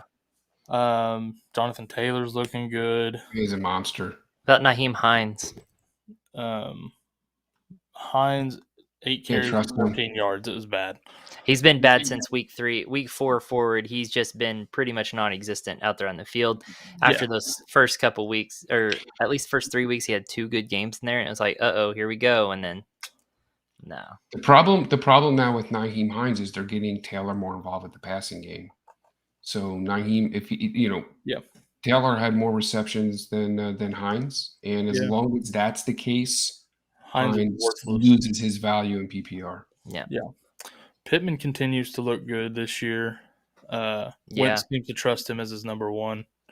It seems also, for the first time in years, we actually have a tight end emerging as a true number 1 there now with Mo Alley-Cox. He's very touchdown dependent, though. I don't trust him. He is, but it's nice to see a consistent, top tight end. Because for the longest time, it was just like him and Doyle, and they had one that left. I'm blanking on his name right now. I personally wouldn't call him a top tight end, though. Again, I want to see him demand a larger target share before I kind of start counting on him on a weekly basis. But I hear what you're saying. It is nice that they look for him in the red zone. But 3 targets, 3 catches, 25 yards, touchdown. It's just the most consistent production from a Colts tight end we've seen in a few years. Fair point. Yeah, but yeah, nobody he's there. He seems to have replaced Zach Pascal, because Pascal early in the season was really that red zone guy. Yeah, and he lost that role, and it looks like Ali Cox is kind of moving into. He's kind of reminding me a little bit of Tanyan late last year, getting those red zone looks. So let's continue to look at him, but he is going to be very, very touchdown dependent. And then Paris Campbell's hurt again. Yeah. Marlon Mack only had 3 carries, so they're not even trying to showcase him for a trade right now. Nah, he's done. So let's jump over to San Francisco. I'm just going to throw this name out there. Brandon Ayuk. Done. Drop him. Get rid of him. He's done. Tired of waiting on him. I agree. No, there is no waiting. Yeah. Unless you look, if you have the guy in Dynasty, you're going to hold him, obviously. But if you're in redraft, you've got to move past Ayuk. I know a lot of people drafted in this year with high hopes that he was going to produce, and we've not seen that from him, and nor will we see it from him, I think, this year. Deebo Samuel, unless something happens to Deebo. Yeah. If Deebo should go down to some type of an injury, which we've seen from Deebo. And that's when Ayuk shined last year, right? Sure. So that's what we saw. But not worth stashing. But yeah, Dynasty, you got to hang on to him. I mean, you probably drafted him pretty high in Dynasty too. And I also want to point this out with the running backs. Elijah Mitchell, 18 carries. Jermichael Hasty, 3. He's clearly the guy they trust running the ball, Elijah Mitchell. But Jermichael Hasty had 3 catches on 6 targets. Well, Hasty was in there every single third down. Yeah. And when they Mitchell didn't even have a target in the passing game. And they were in a 2-minute offense. So, again, that makes Mitchell somewhat touchdown dependent, but you've got to be ecstatic, because if you have Mitchell, he was a waiver wire pickup for you. Yep. You did not draft this guy. And so you spent all your fab on him, but you didn't draft him. Well, you know what happened, though? A lot of teams who got him with that fab wound up either trading him or dropping him. So he's sitting out in waivers in a lot of leagues. Yeah. But so if you've held on to this guy, you've got to be just super ecstatic right now, because he is the leading running back there in San Francisco. I was really surprised. After that first drive, I was talking to my son, and I told him, I said, Mitchell's going to wind up with 250 yards rushing tonight. And then for some reason, Shanahan went away from him, and we didn't see him get as many carries as I thought we were going to see him get, especially in that cyclone boom bomb, whatever you call it, that weather. Weather. That's right. The weather. The weather. It was a bomb cyclone, I think is what they call it. Yeah, I think that's what they called it. And so I thought for sure we were going to see 25, 30 carries, but needless to say, you got to be just real happy if you've got Mitchell. And you're pissed if you have Sermon. You're pissed if you have Sermon. Yeah. Yeah, because I think this dings Sermon's dynasty value too. For certain. That's just a huge letdown. Huge letdown. I agree. I didn't think so a few weeks ago. Now, yeah, I think Mitchell's. But I will say, so just kind of talking about Sermon, if you own Mitchell and you are in Dynasty, I would be trying to make a move to secure Sermon. This way, at least you own him in case Mitchell should go down. Yep. I think you want him as a cuff. I agree. So we going where from that to tonight's game? Yeah. So we're going Saints Seahawks. Start with the Saints. Let's do it. Kamara look. This is what we should be seeing. I'm scrolling through here. This is what we should be seeing from the Saints every week with Kamara. 10 receptions. Kamara, yes. Yeah, 10 catches, 128 yards, and a touchdown. He had 20 carries even for 51 yards. He had a monster workload tonight. That's exactly what you want to see for Kamara. Now, if you were counting on Marquez Callaway, on the other hand, you're not so happy. 3 catches, 32 yards. He did have 7 targets. And some of them were strong targets. Winston did go deep a few times tonight. He missed a couple of passes were dropped.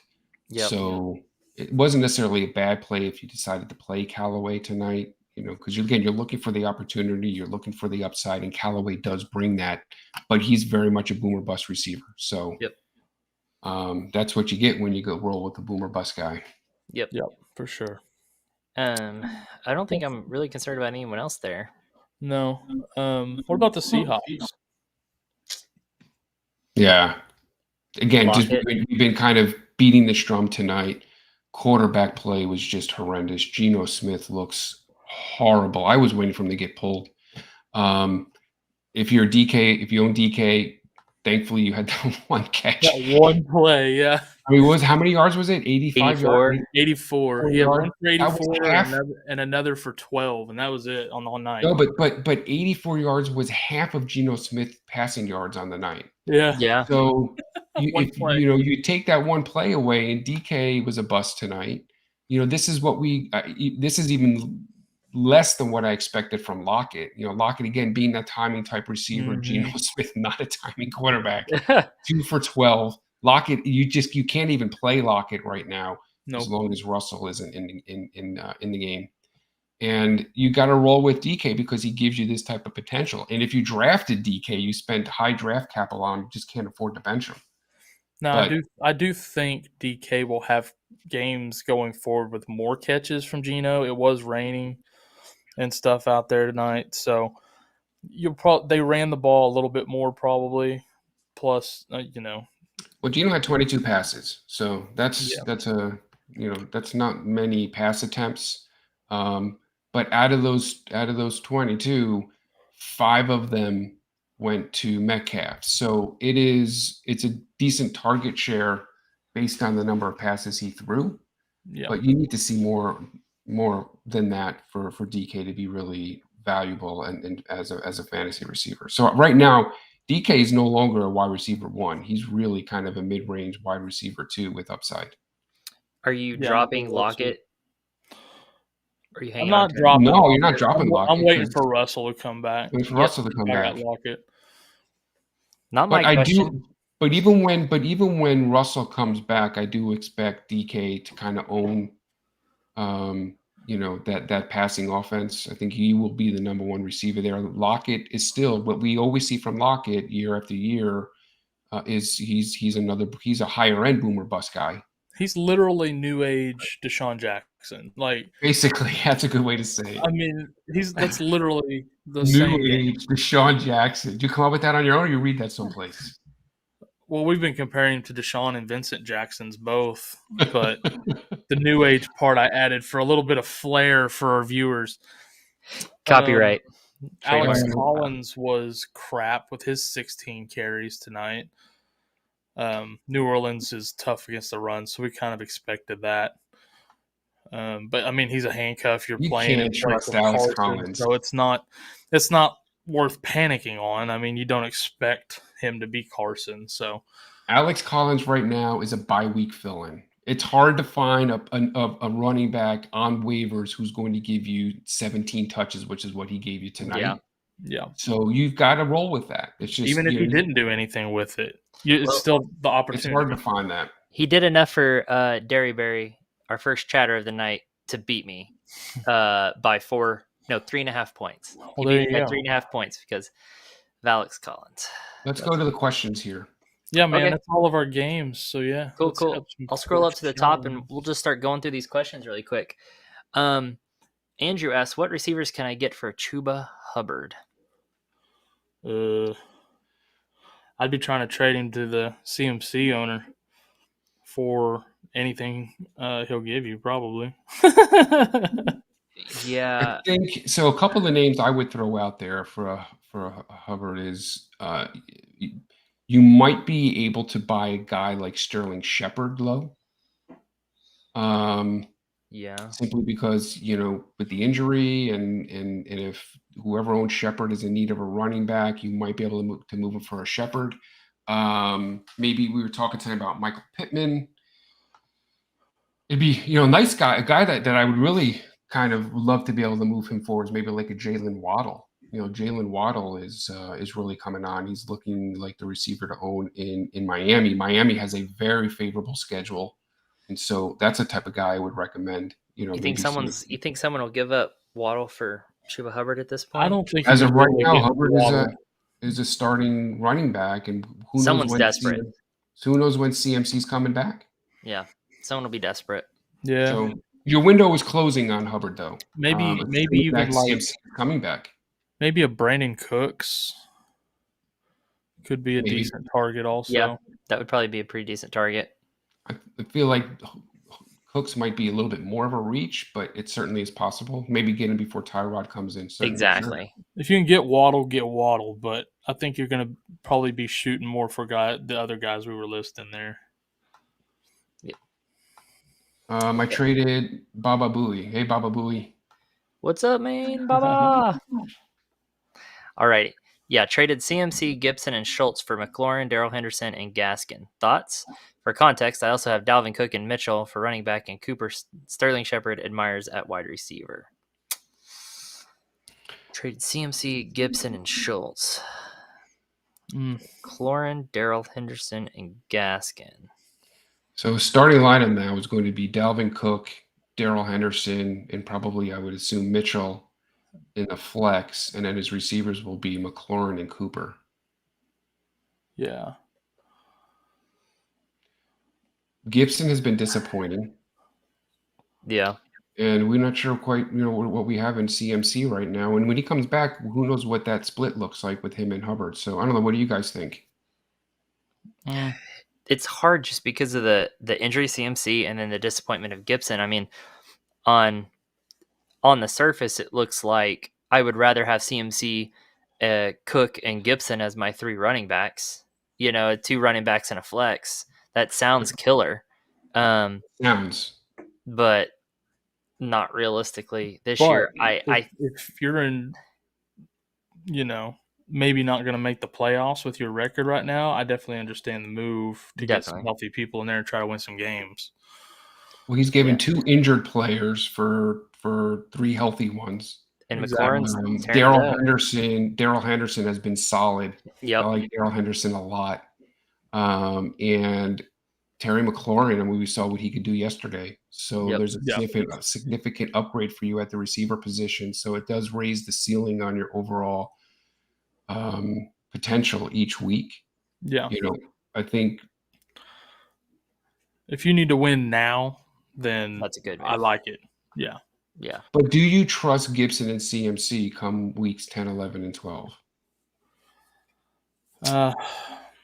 Remember, you're getting 2 healthy players for 3 healthy players for 2 injured ones. I know. Not dynasty, it's redraft. So I'm just in redraft that's what I'm saying. It makes some sense. Like if you need guys now, then I like it. But if you think those other guys will come back, you kind of bounce back. CMC when he comes back and be solid, then it's probably not a good move. But do you expect CMC? But with that roster, he's probably losing games. Like he's bleeding games right now. So I think that trade is fine. To answer your question, I do think that McCaffrey comes back and is productive. Now, do I think he is gonna get 24 rushing attempts and 6 targets, or 21 rushing attempts and 9 targets? I don't know that his target share will necessarily go down. I don't know. I think his touches will get cut down a little bit, but his receiving it's not like Chuba Hubbard's been able to pop in there and give the same sort of production, right? So I think we'll see a little bit of a split, because there was like no split before. I mean, it was CMC, but I think they may give it a little bit of a split now. But CMC's gonna produce. I mean, he has 1 touchdown on the year. He was just killing it though. So still remember. Okay, so let me if I can just jump in real quick too.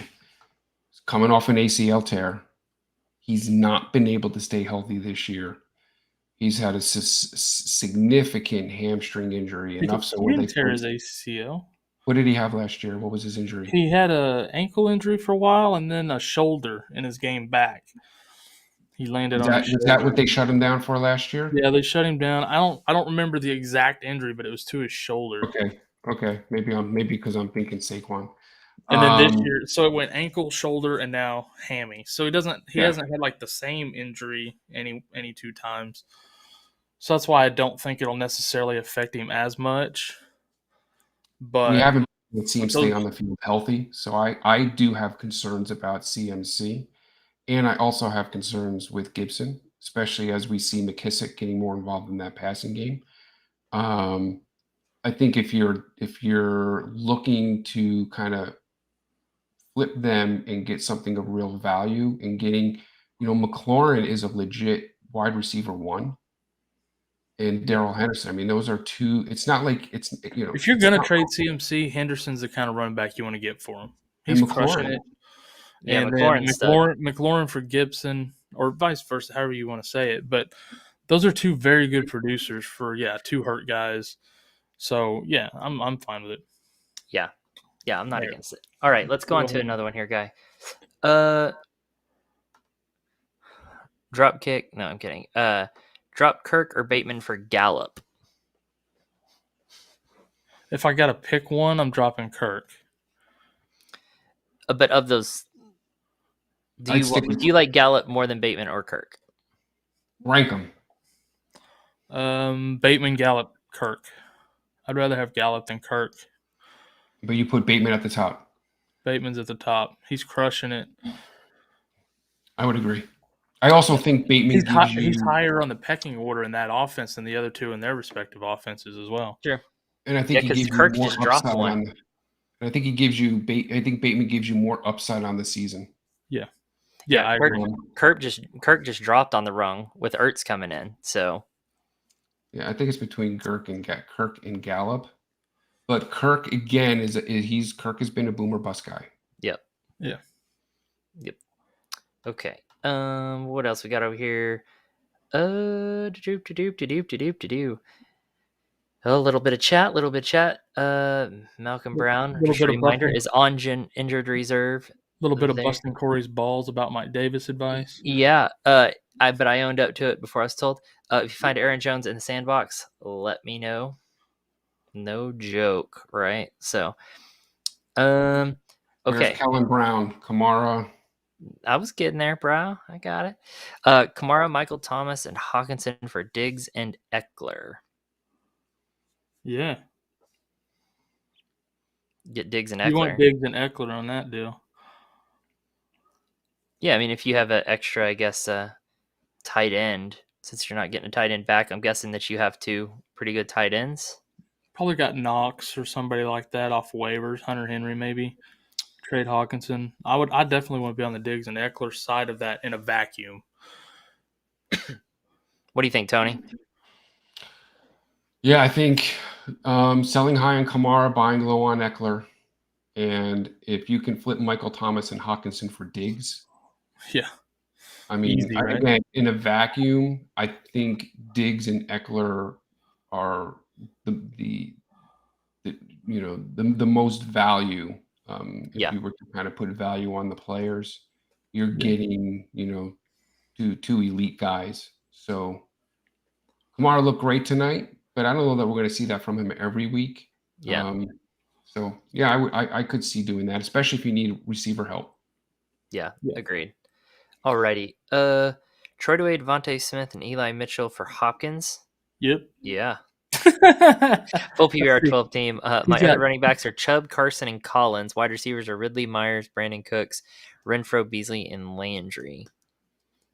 It actually sounds like you might need Mitchell more than you need Hopkins based on the rest of your team. Yeah, I was going to say with Chubb, Carson, and Collins. So Carson and Collins you can only play one of those, right? So Chubb also. That changes things, seeing the rest of the roster. Yeah.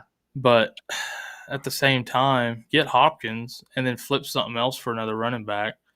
Take Cooks and Myers or Renfro and try to get, or Beasley even, and try to get you another running back maybe. But I don't think you can pass on getting Hopkins for that.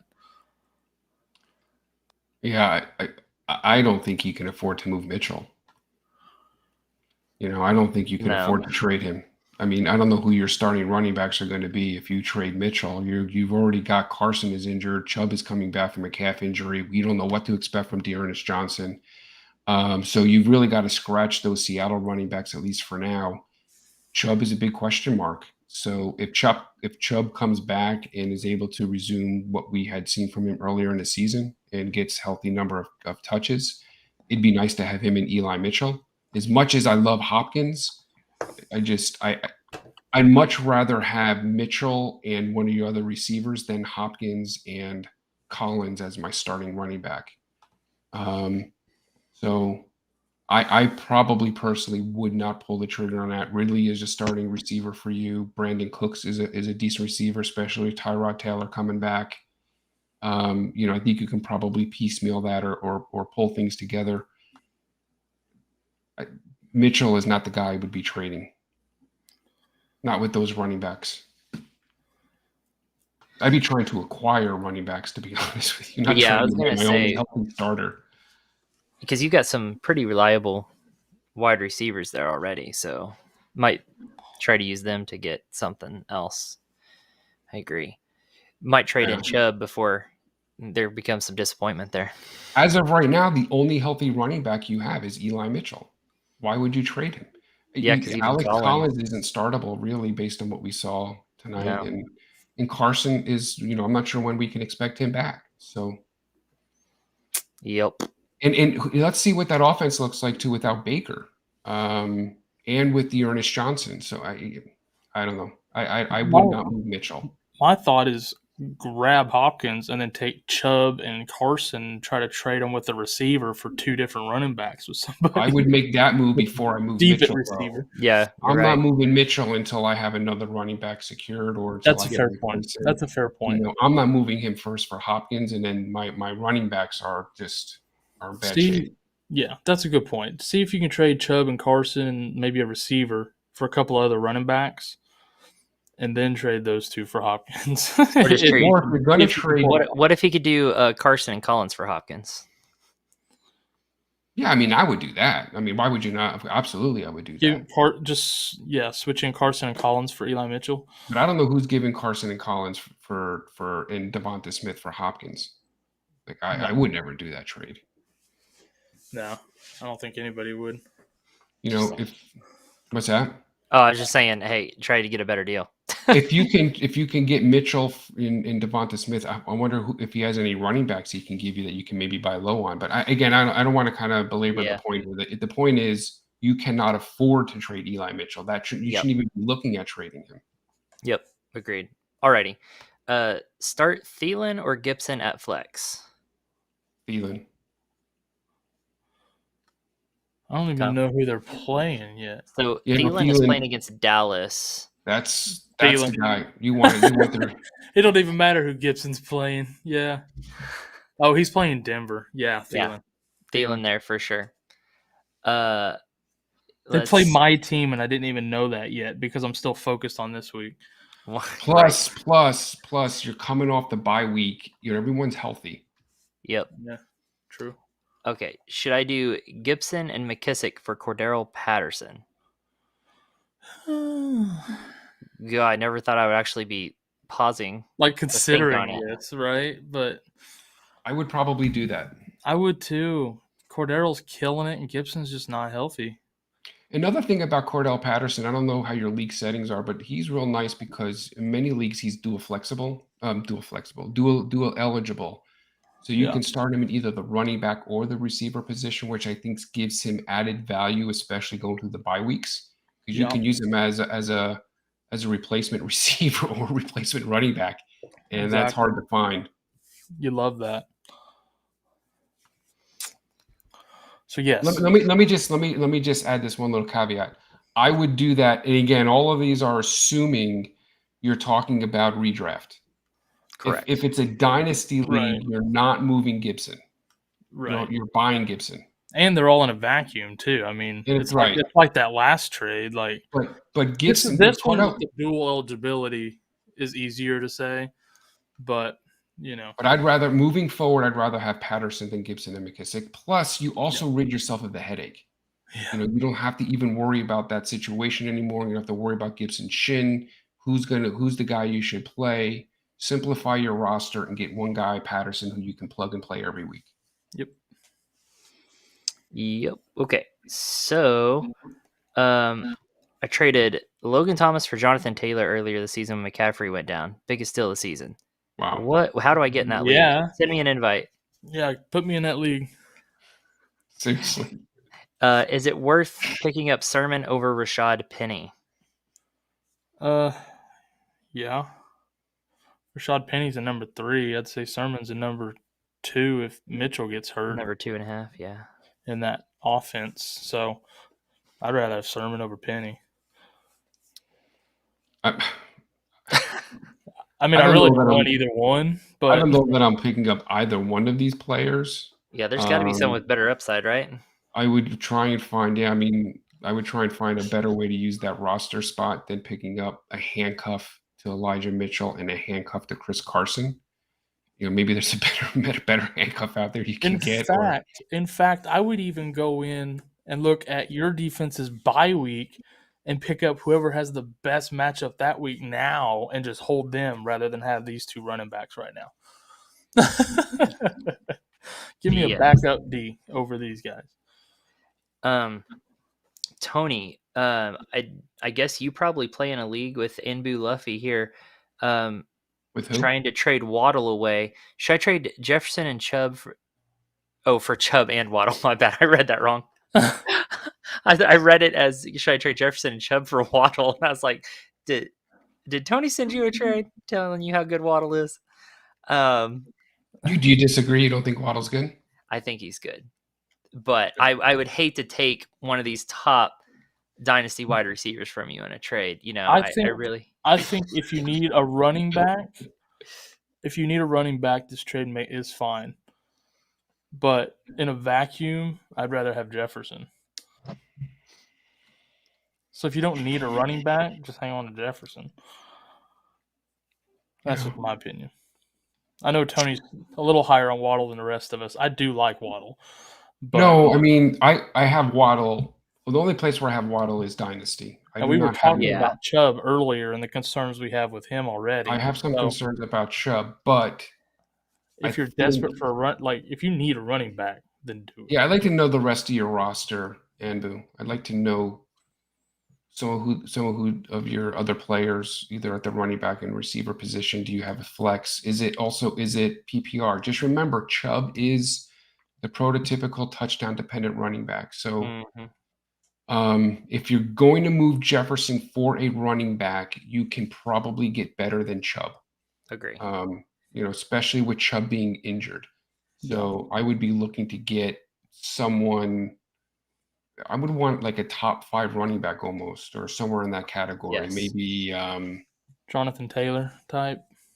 Yeah, Jonathan Taylor, would be nice. Kamara. Kamara would be nice. Yeah. Eckler, yeah. Someone like Eckler that. Now. Yeah. You want, and again, assuming this is PPR, you want a good PPR running back. I'm watching the bottom of the chat to see if he sends his roster. Cool. We can appreciate that. But Cool. I'm gonna move on to Jay really quick. But we're still giving you some names. I mean, we're giving you names of guys you could look at. So yeah.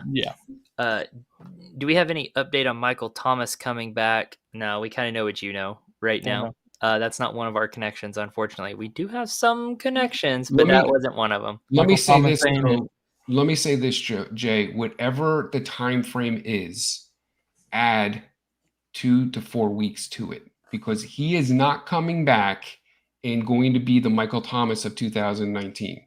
No, true. He is going to come back and he's going to have to work into game shape. And don't be surprised if this is another receiver that we see go down with a hamstring injury. Very true. So, an injury coming. I wouldn't necessarily be buying Michael Thomas unless you can buy him low. If you have him, you're going to sit on him and see what you've got, because you're probably not going to get value. You've already held him this long. You may as well keep him. Yeah. But no time frame on when Thomas is coming back. No, I agree with your thought on his hammy, though. I could see that happening, no doubt about it. I think if you got Thomas, you're holding him and you're hoping that he can help you in the fantasy playoffs. Yeah. What wide receiver rank do you have Diggs going forward in full PPR? What rank? Yeah. Top 10. Oh, top 5. But yeah, like right. Yeah, I was gonna say like 5 to 7 range, maybe at 7. Well, let's talk about it. So let's talk. So you have an elite tier. We probably put Devonte Adams, Tyreek Hill, and you have to have Cooper Kupp there. I mean, you Cooper Kupp has earned that spot. So that's probably your elite tier. After that tier, I think in your very next tier, you're looking at guys like Justin Jefferson, and I think Stephon Diggs is right in there. I would have him in there, especially with the way Allen is playing. Guys, yeah. Well, I saw an interesting stat before this week's games. He was like 3rd or 4th in the league, I think, in red zone targets, and he only had his 2nd touchdown this week. Or last week. So it's like it was last week. So he's high red zone targets, but he's only been hit twice. So there's room for positive touchdown regression there as well, which is really the only thing that's been holding him back, is not getting those touchdowns in his numbers. But I don't know anyone other than those 4 receivers that I would put over Diggs. And you can make an argument for Diggs at any one of those places. So I think, like I say, your elite tier is Adams, Hill, and Kupp. And then after that, you're looking at, I think, the next level, which is Jefferson and Diggs. I personally would probably have like an AJ Brown in there, but we have to see from him on a regular basis before we can move him up, I think, back into that tier. So I think Diggs is top 5. And then I think even right after Diggs, AJ Brown, you're looking at like Chase and Lamb. And honestly, don't forget D Hop. You have to have D-Hop. I was thinking same Hopkins. Yeah. Hopkins needs to be in there. Any of those guys. He might be in that same tier with Jefferson, Diggs, and D Hop. That might be the next tier. Yeah. And then you get into the AJ Browns and the Terry McLaurins and those types of guys. Yeah. Alrighty. Jonathan has one 8-man, half PPR super flex. Jeez, Pete. So 8-man super flex was offered Mahomes and Thielen for Kupp. Currently have Murray and Burrow. While Kupp has been amazing, Mahomes, even struggling, has just as many points. Wow. It's a super flex, and you can start Mahomes and Murray. You got to think Mahomes is going to bounce back. There's no way he's going to stay the way he was this week. And then that gives him Joe Burrow to possibly be able to trade away to somebody who might need a better super flex option. But I mean, in a 8-man, are there people struggling for super flex QBs right now? Yeah, not for Joe Burrow, no. Probably not. I dropped my window here. I personally, I probably would not do that. I think Cooper Kupp is one of the few receivers out there who is a league winner. That would be very, very painful to have to give up Kupp, even though you're getting Mahomes into your super flex. Burrows has also been surprisingly good. Yeah. And so rolling with Murray and Burrows, like I want to know who your other who's the receiver that's going to place Kupp? Is it Thielen? So that's what you got to look at it. So you're going to have Murray and Mahomes in which receiver? Oh, here, I have this for you. Sorry, he did message this after. He said, "Can Kupp keep this pace? Should I consider this trade? I still have Jamar Chase and Mike Evans." But what is your roster? Are you doing 2 receivers? Do you have a flex? Probably 2 receivers and a flex. Yeah, that's plus, my guess. Plus super flex. Okay, so yes, Kupp can keep up this pace. Yeah, Kupp can keep up that pace. He's just being targeted relentlessly. And that would be giving up the Joe Burrow, Jamar Chase stack. Yeah. Kupp is like destroying the rest of the field. Like he is the number 1 wide receiver in fantasy right now. So if you have Kupp and Chase and you're rolling Mike Evans in your flex and your 2 starters are Burrows and Murray, I mean, that's a killer lineup. You put Mahomes in your super He did flex. just message it is 2 receivers, a flex plus super flex. So yeah, you can start all 3 of those receivers in a half PPR, and Burrows and Murray, like I'd sit tight with Kupp. So you scored like 8,000 points this week. Cool. That's with Chase, Evans, and his 3 touchdown thing. Cooper Kupp had 2 touchdowns, right? So like Evans had 3. Yeah. Jeez, Pete. Yeah, you scored a ton of points. Woo. Uh-oh. Jonathan saw my Rona sneeze. Uh-oh. It wasn't me this time. I already got rid of my Rona. Hey, my Rona was over a year ago now, so I've been cleared past it. Is Jamar Chase a clear wide receiver 1 after his performance? He is until he isn't. Yeah, you have to start him until you have to start him. So yeah, I don't. Tony thinks he's a wide receiver 2 with wide receiver 1 trade value. Wait a second. He is a wide receiver 1. I just do not think he can keep up this pace. I think Kupp can keep up his pace. It's a different type of offense. But even if he bumps down a little bit, I still think you have to play him as a wide receiver. I'm nobody saying you don't play him, but he's saying a wide receiver 1.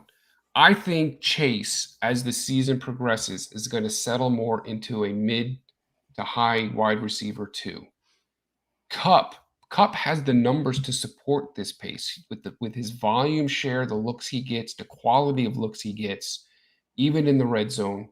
Jamar Chase just is not going to be able to keep up a 25 to 30% touchdown ratio with his catches. I don't see him keeping up his pace. That's not to say he won't be a wide receiver 1, but I would personally feel more comfortable, with him in that kind of mid to high wide receiver 2, especially with the remaining schedule he has. Of course, look, I could be wrong, but he's on a. I could see him being a back end 1. Yeah. I'm just saying it's that never seen in the history of the league. Numbers that aren't going to keep going. I'm just saying Jamar Chase in the playoffs plays Denver, then Baltimore, who he just destroyed, and then Kansas City in the finals. So typically that would be bad, but he just had his best game of the season against Baltimore. Granted, it came off of mostly just 1 catch there, but I say mostly, but he had 1 big catch there where he broke 2 tackles. Yeah, you're going to see some touchdown regression there, but I think you have to consider him a wide receiver 1. And his trade value is at least that, for sure. His trade value is top 5, yeah. Yeah. And Tony's all about that. Look at that smile on Tony's face right now, like trade value. If you're even a little concerned he won't keep it up and can't be wide receiver 1, move him and he'll never have higher value than he does right now. Yep. Right now, I'm looking like a dope. I told you guys 2 or 3 weeks ago I traded Jamar and Patterson for Calvin Ridley, actually 2 weeks ago, for Calvin Ridley and Darren Waller. And so right now, which hasn't worked out yet. Right now I'm getting smoked, but I am really optimistic. I'm very optimistic that when the dust has settled, it will have worked out for me. Yeah, I think it will too, but right now it looks bad. Right. I sold had a sky high and I bought at a bottom basement low. So we'll see. Yeah. Alrighty. That's fantasy. We just sometimes you gotta take a gamble on a guy that you think is more talented. True. Next. Jason, what's up? Welcome back. Trade Scary Terry and Booker for Henderson or Patterson and Bills defense. So Scary Terry and Booker for Henderson and Bills defense or Patterson and Bills defense. Like, it depends on your receivers, and if you need a running back, like I'd go for Henderson there. I would want Henderson over Patterson. Agreed. Look, he didn't produce what we expected him to produce yesterday against that Detroit defense, but the volume was there. The guy still, over 20 touches. I'm not worried about Henderson. It was just one of those games.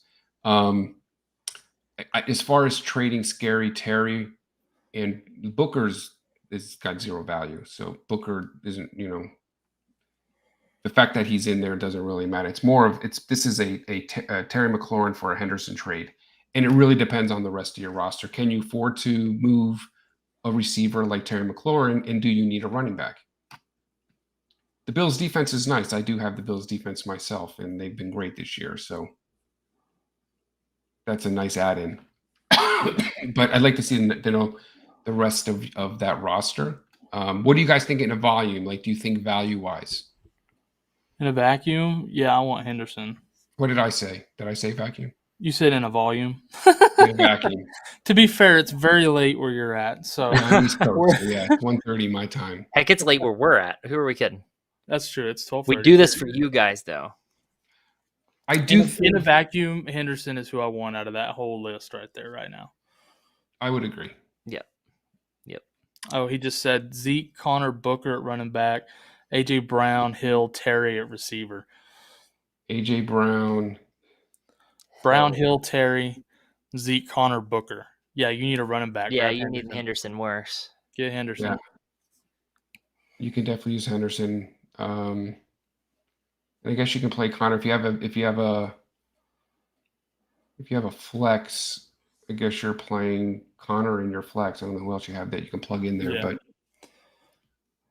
yeah, you can stream your flex depending on matchups that week. And that Bills defense has had their bye, so boom. Enjoy against Miami and Jacksonville and the Jets the next couple weeks. For real. Get yours. Yeah, that would be pretty good. Would you prefer Kamara or Cup and a straight swap in full PPR? Cup. Easily Cup. I know Tony agrees with me. We don't even have to wait for him to answer. It's close. I think it depends. It's really on close. But, it's closer after tonight. If they're going to give him that kind of workload consistently, it's But different. I don't think they will. I think it's because of maybe the weather or something. I don't. It's just so hard to answer these questions because I agree. Don't see the entirety. It is. We don't have enough info. Yeah. I mean, in a vacuum, you hold on to Mike Davis for a defensive move. You know. Oh, real quick, Jason's deal. He said, "Would you take the deal if they would only give Patterson?" What was the trade again? Scary Terry and Booker for Patterson and the Bills. No, don't make that move. I wouldn't do it for just Henderson. Only Henderson. Henderson. Don't make that move for Patterson. You got to get Henderson if you're going to give up Scary Terry. You're not going to give up Scary Terry for Patterson. Yeah, Scary Terry. He did say he also has Judy. He also has Judy and Bateman on his roster. I'd be trying to put maybe them and Booker together if I was going to get Patterson. If your other receivers are Judy and Bateman, then you can't afford to trade. No, Terry he has Brown, Hill, and Terry starting, but he has Judy and Bateman.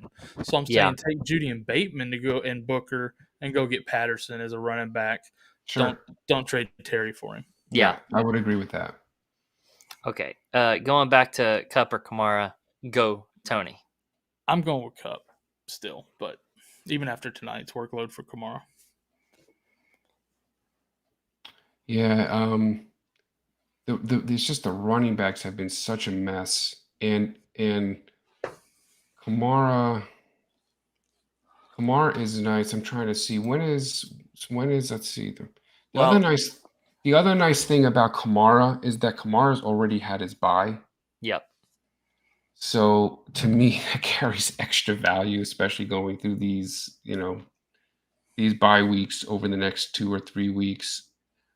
It is extremely, extremely close. I think it just depends what you need more, running back or receiver. But after what we saw tonight from Kamara, I really do expect that to be more of the norm as opposed to, an outlier. He's going to be more involved in that passing game. So, yeah, and I feel like I like Kamara's. I like his rest of season schedule here. I feel like. But the last 2 games, earlier in the season, we were like, oh, he's just not getting the targets that you went for him. His last 2 games have been 8 targets and then 11 targets. And those are more the target counts you expect from Kamara. Yeah. So that's a toughie. And here's another thing too, Jay, is I would want to know where I'm what I'm downgrading to. So if you move, look at your roster. What does it look like with Kamara? Look at your roster. What does it look like with Cup? Forget about just a straight up swap. True. It's, if you have other startable receivers there, then Kamara. If you don't really have any other startable running or running backs, you need Kamara, and then vice versa. So in a vacuum, as much as I absolutely love Kupp, I can't see giving up Kamara. I just don't trust that he'll keep getting that same workload. No, it's a fair point. That's a fair point. All right, guys. We are at 2 hours exactly, right? Yeah. Let's plow through the rest of these questions. let's just go really quick, a little Quick rapid fire here, and get through some of these. Should I pick Corey Davis, Jarvis Landry, or Emmanuel Sanders? Emmanuel Sanders. Yep. Sanders. Not even close. Yep. Let's see. What is that? That's stupid. Drop Dearness for Gainwell. Oh, that's tough. That's a tough one.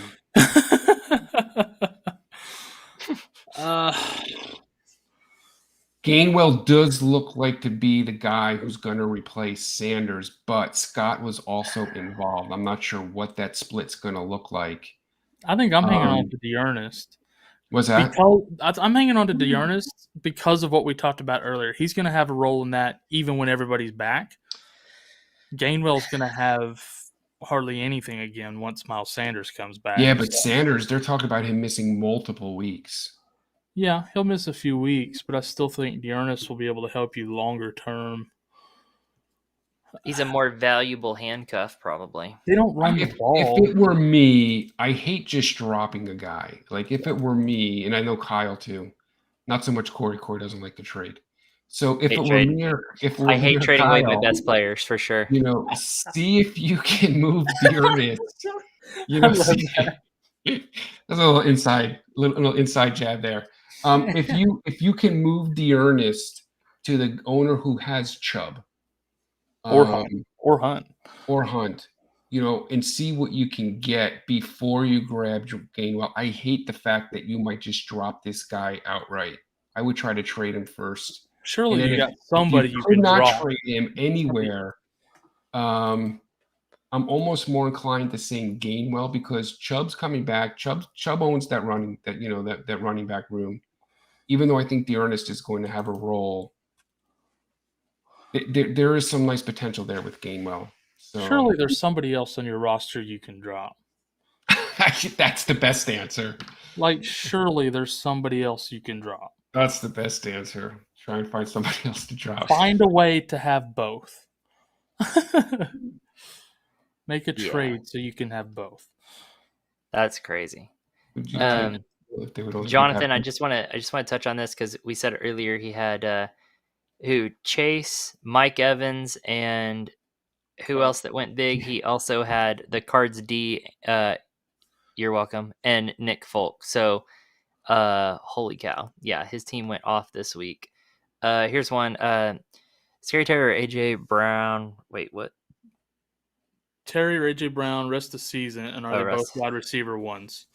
AJ Brown rest the season, and yes, they're both wide receiver ones. You like AJ Brown over Terry?